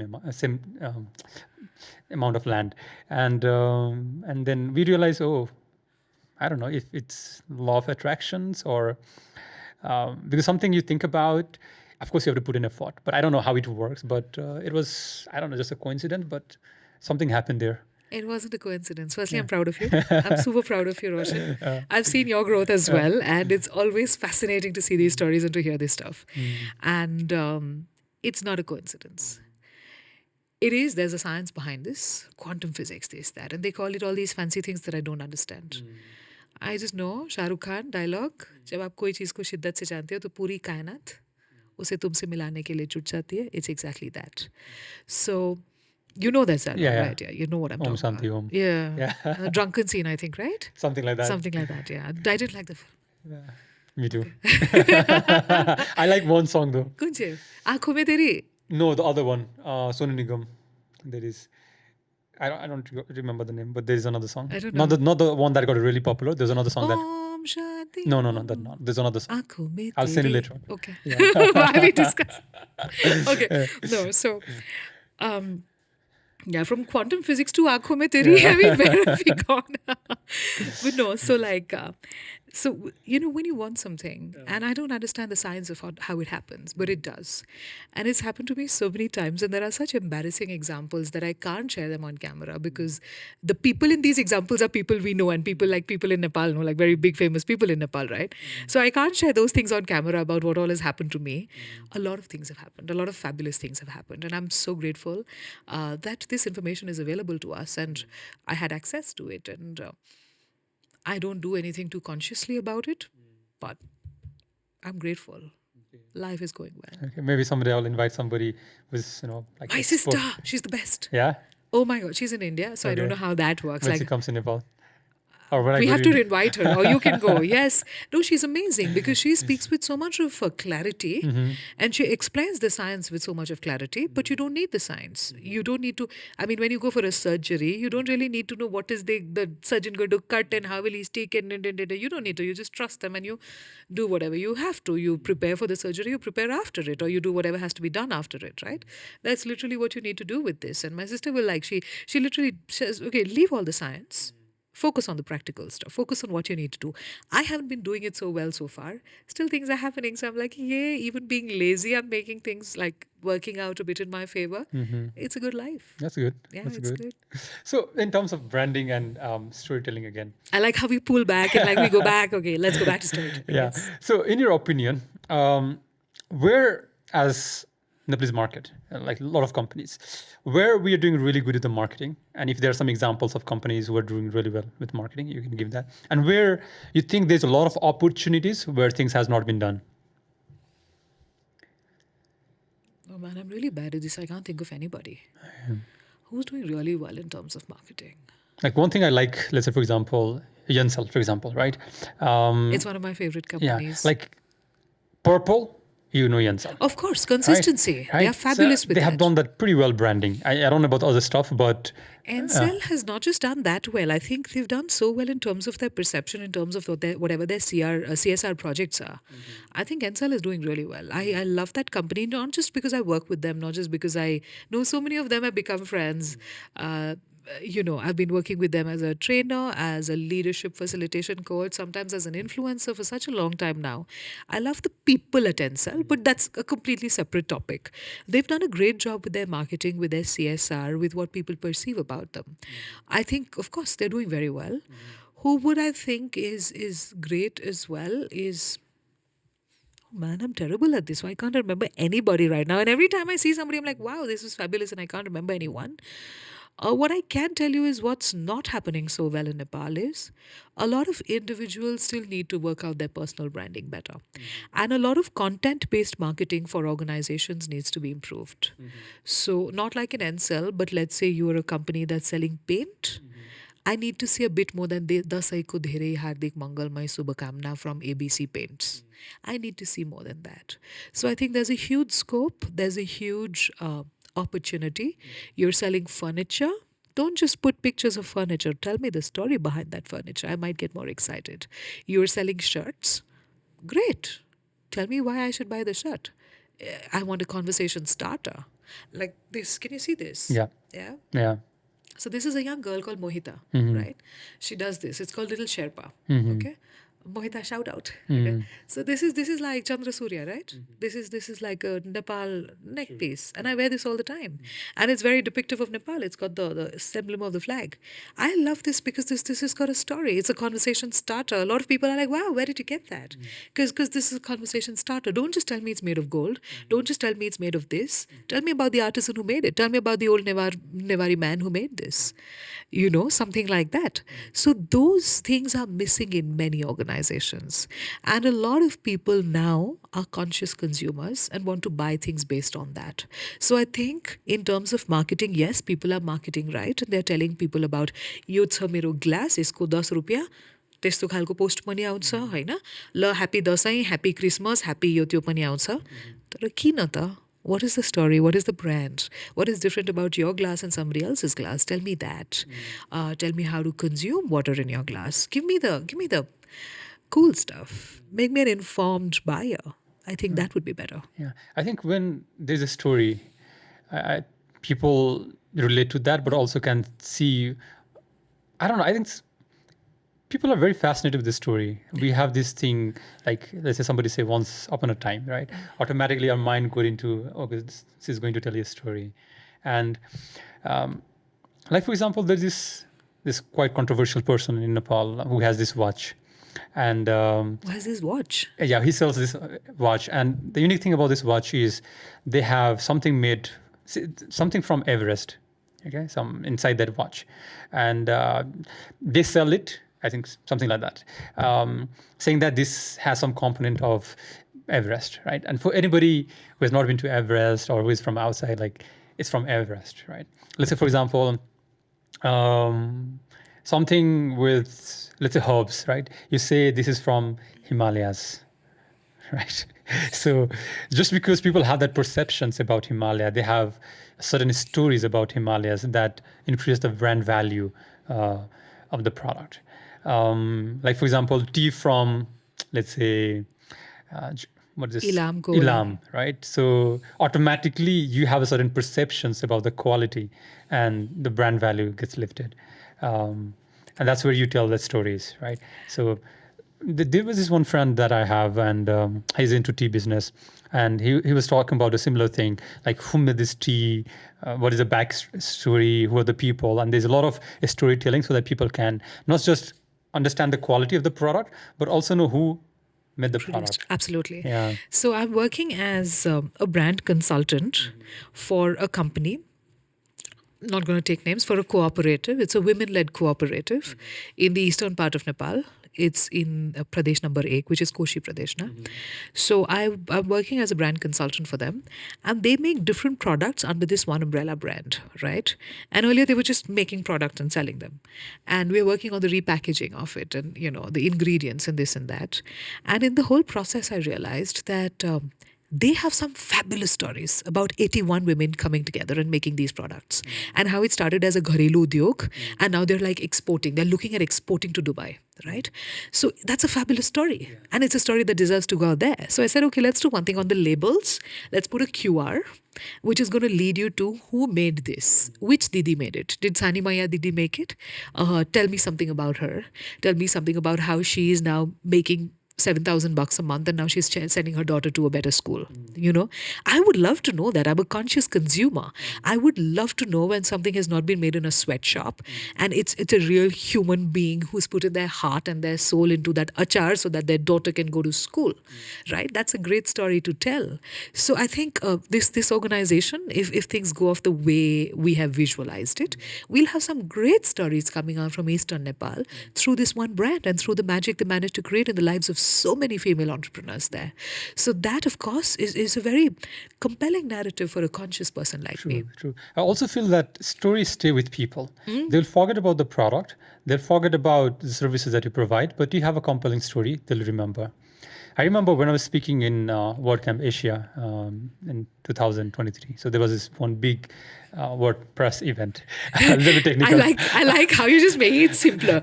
We know she won't understand. Let me just say event. Okay. And I had this presentation. I was a speaker there, very fortunate. And I started this my presentation by telling a story on how I built my first website. Okay. So like I had just completed my, I think, first year or something like that. Okay. It's like I was in second year, and then I wanted to, build a website, right? But I didn't know how to code. So somebody suggested You know me. how to code, right?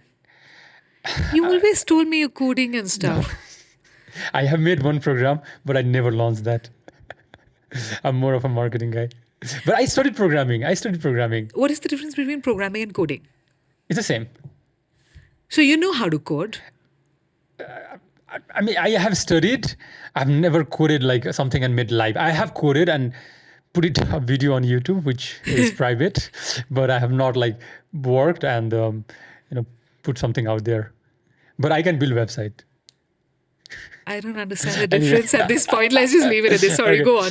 So come back to the story. So I told them that I didn't know how to build a website because I didn't know writing at that point of time HTML, CSS, blah blah blah.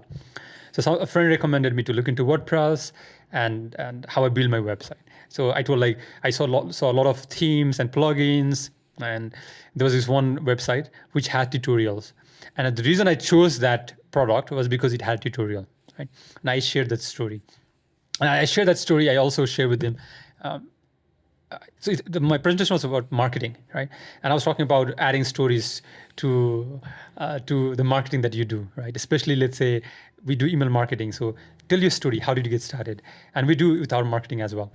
And I said them that you'll forget about a lot of things that I say in these presentations, but most likely you will remember the story that I share with you, how I built my first website.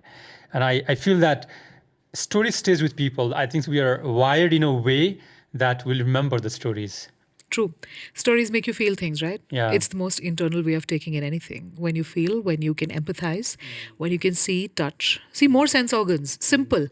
सुनिरहेछ होइन one sense organ सुनिरहेछ देखिरहेछ feel गरिरहेछ touch गरिरहेछ smell गरिरहेछ taste गरिरहेछ हार्टमै feel भइरहेछ you connect with the soul more sense organs more immersive more printed it is in your brain somewhere, and that's why it stays. Yeah. I think my one of the takeaway would be like tell stories, tell compelling stories so that people can relate to that. Let's say, for example, let's say IT companies, okay? If there are IT companies and they want to, let's say Codewing, right? And I want to build a brand. Of course, I need to understand what I want from that, what who my audience are, like what kind of things I want to attract. But let's say on terms of the content that I want to produce, because now this is not my personal story. This is a company, right? Right. Of course, company have people have their stories, Right. right? The products that we build have story. So how do you go about telling stories for companies? Okay. If a company needs to tell a story, firstly, we need to understand who is the company talking to. As Codewing, you're not speaking to Mannsi Agrawal. Yeah. At all. I promise you. I'm not listening. Right. You're speaking. Now you can tell me either you're speaking to the consumers, people who are going to use Rara theme, either you're speaking to those guys, or you're speaking to other people from your fraternity who also work on WordPress. Let's say people from my fraternity, and I want to attract talents. Okay, let's say great. IT people, let's say IT great. people. Yeah. So then your story is going to be about how you built Rara theme, how you built the company from scratch, how people existing in your company have grown, how ABC Subhash Ghimire, let's say some random person who works in your company, came in at this skill level and how in 3 years he has grown, okay? His story, because I want to see myself as Subhash Ghimire then. I want to grow as much as he has, okay? So that's going to be a very compelling story to say. That's like a testimonial for the company. Yes, this company is not just helping people grow financially because he came on a bike and now he has a car or something like that, but also in terms of skills, also in terms of how engaged and how much they feel like an owner for this organization, right? So that's a great way to share a story. But you also want to talk about the story of Rara theme. The first day when Raushan was working on it and he was sitting in shorts, working on the laptop in his house, and maybe his mother was helping him do things, and he was on a cycle or a bike, and now he's coming in a big Actually, car. cycling. Okay, see, whatever, right? But you know what I mean, right? So that story is interesting. The story of an employee or one of the team members is interesting. The story of the office, the organization, and how it's grown, that's also very interesting for me, because I want to be in an organization which I see has an upward growth trajectory, where the owner is growing, all the other team members are growing, and the organization itself is doing very well. But I don't want to hear just the glossy, flossy stuff. I also want to hear the not so fancy, not so beautiful, not so glamorous things. And I want to hear about how Codewing had a problem in 2018, let's say, and you lost a bit of money and you lost a lot of time and somebody else beat you to something, and yet how you came out of it, because that is a very inspiring story for me, and that is something that I'm going to take back with me. And if I want to work in an organization, help them solve problems and add value to the world, I would think that's a great place to be. And that's how you do it. And be very authentic about things, 100%. right? Because a lot of time we talk about the success. Right? Oh, yeah. We talk about amazing things that we have done, but we don't talk about the failure that we had, right? Like, for example, initially I had not shared this, but I shared with people, and I've said on my podcast, I was fired from my internship. People get fired from internships also. Yeah. So I was fired from my internship, and it was it was my mistake, right? But I'm glad I was fired, because then something happened, then Codewing started, and so on, right? And there has been times where I have struggled, right? And there's a lot of struggle. Sometimes I will even talk here in the podcast. And being one of my lesson also has been, you got to be very honest and very authentic about yourself. Forget about the image that you want to build, right? That's my learning. Forget about how people will perceive you, because you'll attract the people who will connect with you. And that's more important. Yes. Rather than building an image or telling a story that's not true, just something that's very authentic, something that's really real, and people will resonate with more of that. And even if there are flaws, right? And people will relate even to that. I think that has been one of my learning from all these storytellings and marketing. Raushan, in 2020, 20 my that crazy video went viral, right? सात कारण नेपाल नआउने वाला. अनि त्यसपछि a few months later there was a lady, Rasun Karki. I went on her. It was not her show. It was a television channel, and she was the reporter for them, right? And she'd come to take an interview, and I spoke about my struggles. And I put a little clip. I mean, she sent me the link. She's like, "Did you share Garnola?" And I was like, "Of course, Gartsu, na." And I put a link of that, and so many people reached out to me. So many women, okay, so many women. Like, you're like me. म पनि बुहारी छु तर मलाई पनि यस्तो problem भयो तर मैले यो गर्न सकिनँ. तपाईँले कसरी गर्नुभयो त हैन? And at that point, I was still struggling with a lot of things in my life, which is why I did not really go out there and talk much. And I was not very vocal about these things. Hola. And there are still a couple of aspects of my life that I don't share at all on social media. Okay.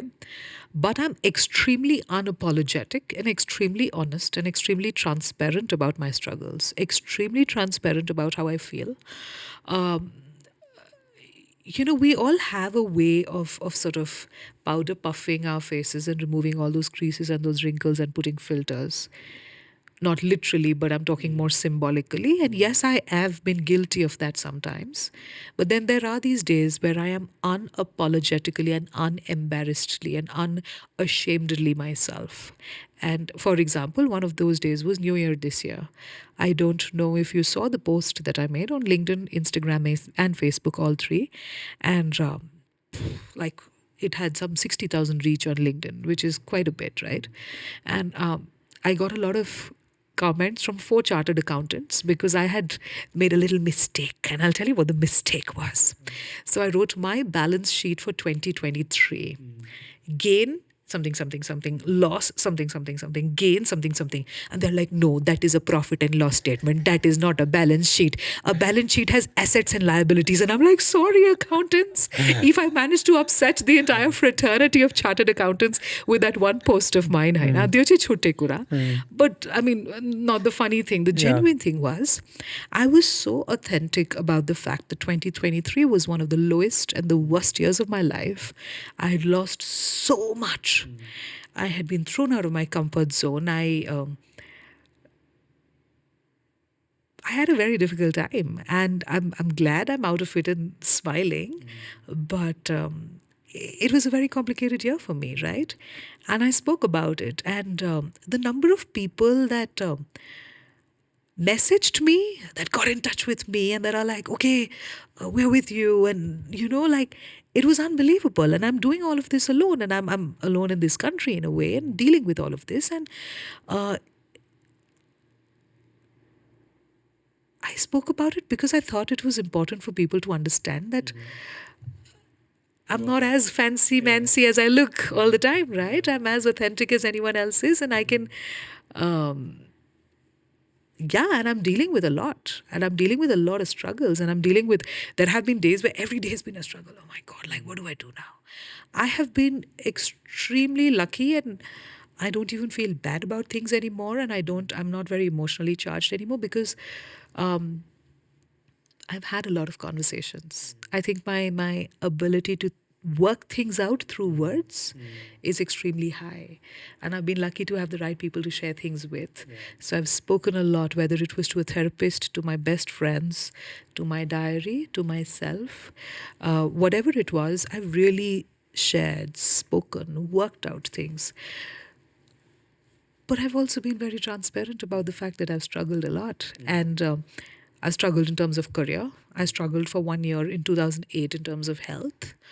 I was on the bed for 4 months because I had jaundice and typhoid, and both went undiagnosed for a long time. No, jaundice was diagnosed, I think. Typhoid was not diagnosed. So I was having that. Then I had mental health problems. Then my son, when he was born, I was going through a lot mentally that time.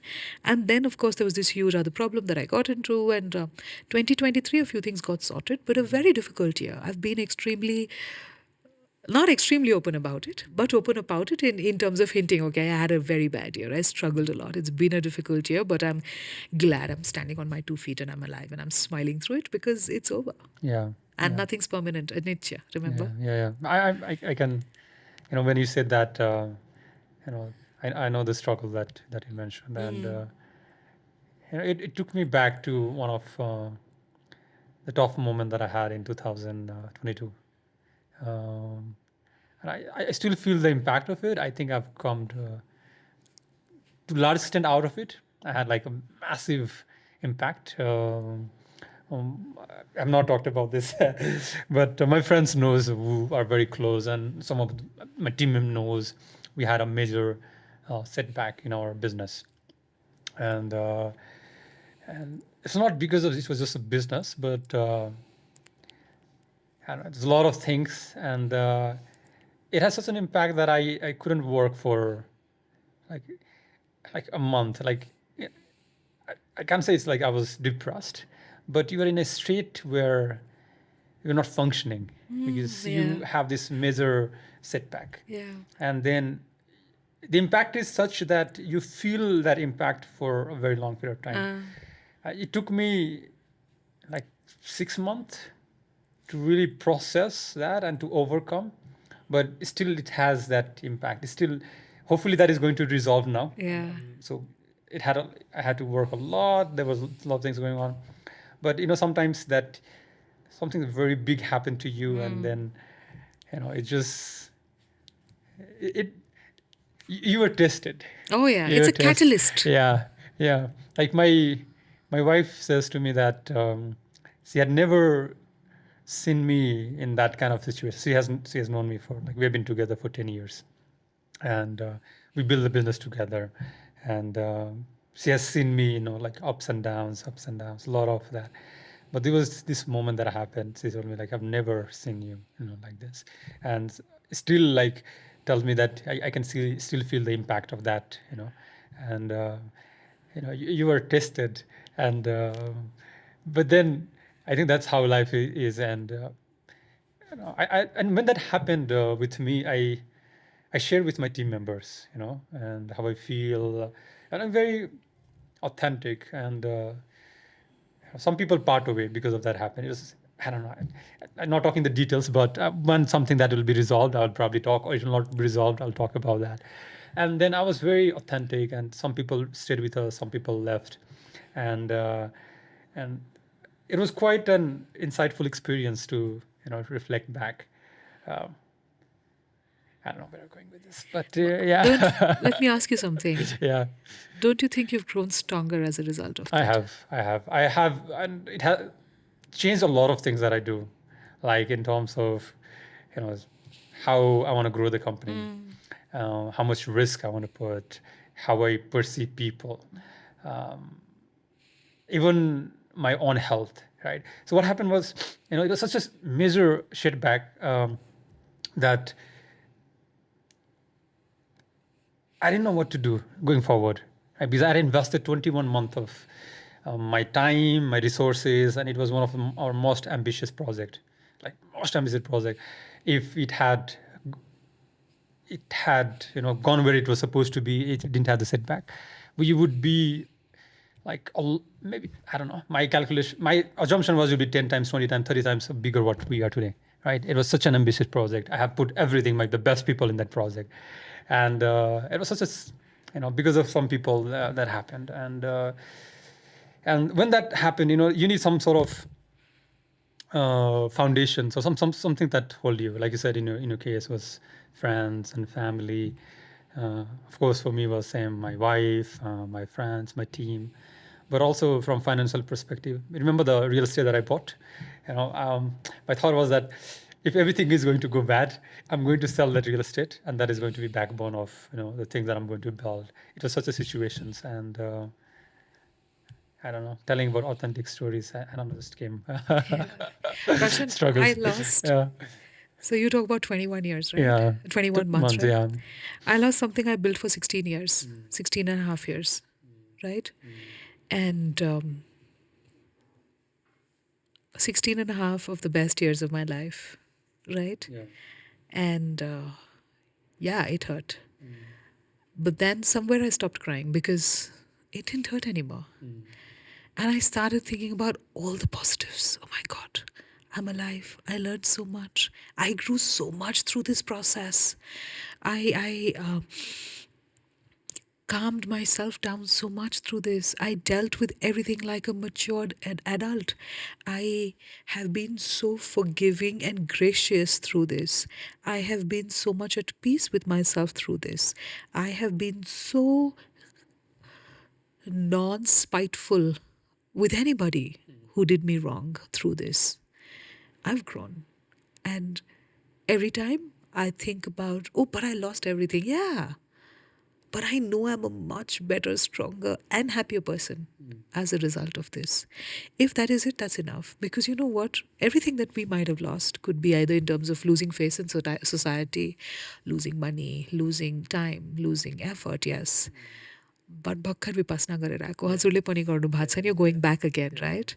We also understand everything is impermanent. We also understand that attachment is the root cause of all the pain. And ultimately, you came with this and you're going to leave without this. It is the soul, right? I know it was good for my soul. It was good for the growth. It was a catalyst. What other people would have achieved in 10 years of struggles, of pain, of heartbreak, I achieved in a year. Worth it, ne? It's that's now how we have to start thinking about this, because otherwise, if I were to sit down and make a profit and loss statement of those 16 and a half years of effort, I would feel like the biggest loser on this planet, and I have. But I also have so many things I'm so grateful for, so much privilege that I've got in some other ways in my life. I've got oxygen in my lungs, I've got food on my table, I have friends who love me, I have an education, a decent education, and I have built people around me. What more do I need? Ultimately, we're not taking anything beyond this. And I've stopped thinking about anything else. And I think that was the one big, like I told you, I thought that certain things hadn't been resolved in me. But when I went for Vipassana and I was silent for all those days, I realized I have resolved this. I have worked these things out in this way. And I'm willing to think ahead of things now. Yeah. I think for me, when that happened, I had not started Vipassana, but I can so relate to Vipassana. One thing that happened to me was this concept of, whatever happens is for the best. And a friend, Sudeep Bandari, so this was a long time, he had shared with me. I had applied to something, didn't get selected, and he had shared with me that, whatever happens, happen for the best. And this has stayed with me. Like, it happened, it must have happened for something better, right? And sometimes you think about just to console yourself. But every time something has happened and I've looked back, it has always happened for the best, right? Something I didn't get, great. I got something better. Some people left, great. I got better people. Sometimes, like in Toastmaster, right? One project I failed 5 times. I think that's the project we worked on together with, didn't No, we? Did no. you come to my city center office and we worked on something? I don't know why I remember this. I don't know if it was the same project or another one. Okay. But It doesn't matter. I did that project so many times that I think I got better on that, right? Okay. And when that happened to me, it was, of course, this thing that's things are not permanent, right? Like you have this practice in Vipassana, but also to think from, things are always evolving, things are always changing, right?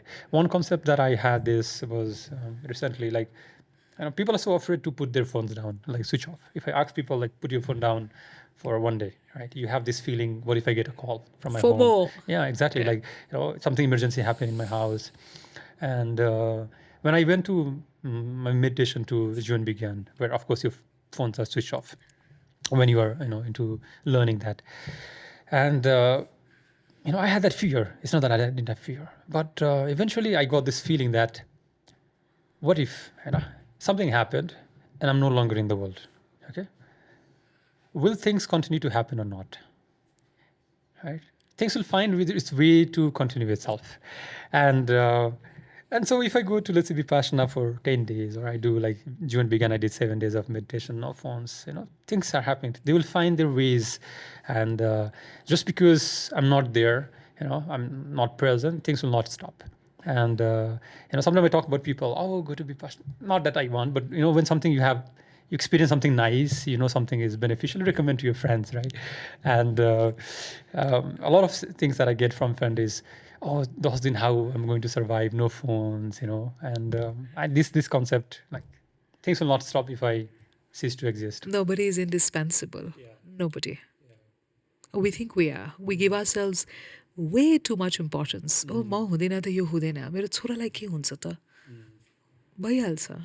You know, I think when I went to Vipassana, my problem was not what if something goes wrong when I'm not there.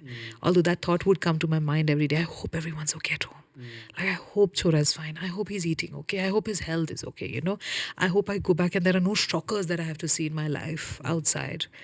But there's also this trust that, no, the universe is sort of taking care of things. And I think I let go of that fear easily, just to like you, because my mom was handling Babu Pani, that was her deal with me. I'll come to take care of your child if you go for Vipassana. Like, she was willing to do anything to make me go.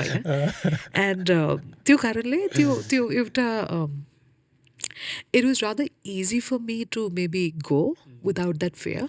And this fear of, oh, if I don't have my phone, I'll miss out on things. It just completely went out of my life. Let the world go wherever. I'm going for something that's more important to me right now, just to like it. So that fear of missing out, that fear of, oh, what if I have all these big freelance opportunities that come my way and I'm not there? I put it on Instagram, I put it on LinkedIn, I put it on Facebook. I opened my phone, Jun din farke, 700 messages. And I was like, oh my God, now how do we answer to all of these? Thank God 200 of them happen to be from those family groups, good morning dear, how are you dear kind of messages. And those are easy, you can ignore. So 500 actual genuine messages. And I'm still in the process of like getting back and responding. But it's just work ultimately, which is great. I love my work. I derive, unfortunately or fortunately, I derive a lot of my identity from my work, which is true. But having said that, it's not everything. And I'm so glad that I took this time out and I challenged myself to be able to go silent and not be there, because everything ultimately is impermanent. One day we won't have this, but we'll have our souls to live with. We'll have our happiness to live with. And all of this, everything that we've gone through, everyone's had their own struggle, their own toxicity, their own negatives, their own positives, is ultimately just a step in taking you to where you need to be as a soul, even if not a person. And I do believe in the process of reincarnation, while I don't understand the science of it. And I know that the soul needs to evolve. And it's a path to evolution and a shitty time. Yeah, And a bad time. yeah. Sorry, bad word. I know you're gonna Oh, do my that. son is so conscious. If someone uses that word, he's like, somebody said the SHIT word. And I'm like, but like a bad time is a great opportunity for growth. It's a great opportunity for growth. What I was 17 years ago, I can't recognize that child Yeah. at all. I think it's also tells you a lot about yourself. Oh, yeah. Like when that thing happened to me, I realized that, I can lose focus, but also I don't know, there was such a state where I was not taking care of my health, and it really, was big. and then I realized after I came out of it that I need to take care of a lot of things. Like mental health it was there important for me, but it has become more important for me.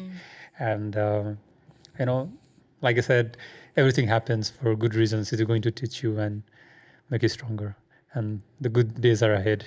100%. We don't, otherwise, how would humanity even function? How would this world function if intrinsically we didn't believe good stuff is happening? We would never have kids, right? We would stop procreating as a race. We would never build homes. We would never build factories and machines and companies and careers, because everyone would believe nothing good is going to happen. Whatever. But we do believe. I believe as a race, human beings, I'm not generalizing it, but yes, it is a race, right? We're very optimistic. We know good things are happening. That's why we try to create better. We try to get better every day, because whatever we believe in, we know it can, be better for us, for the world, for whatever it is. My life can be better, I believe. And I think most people do, which is why we keep on continuing. If this lack of hope or this hopelessness were there, we would never really grow as a species. And that would be the end of us all. Or AI.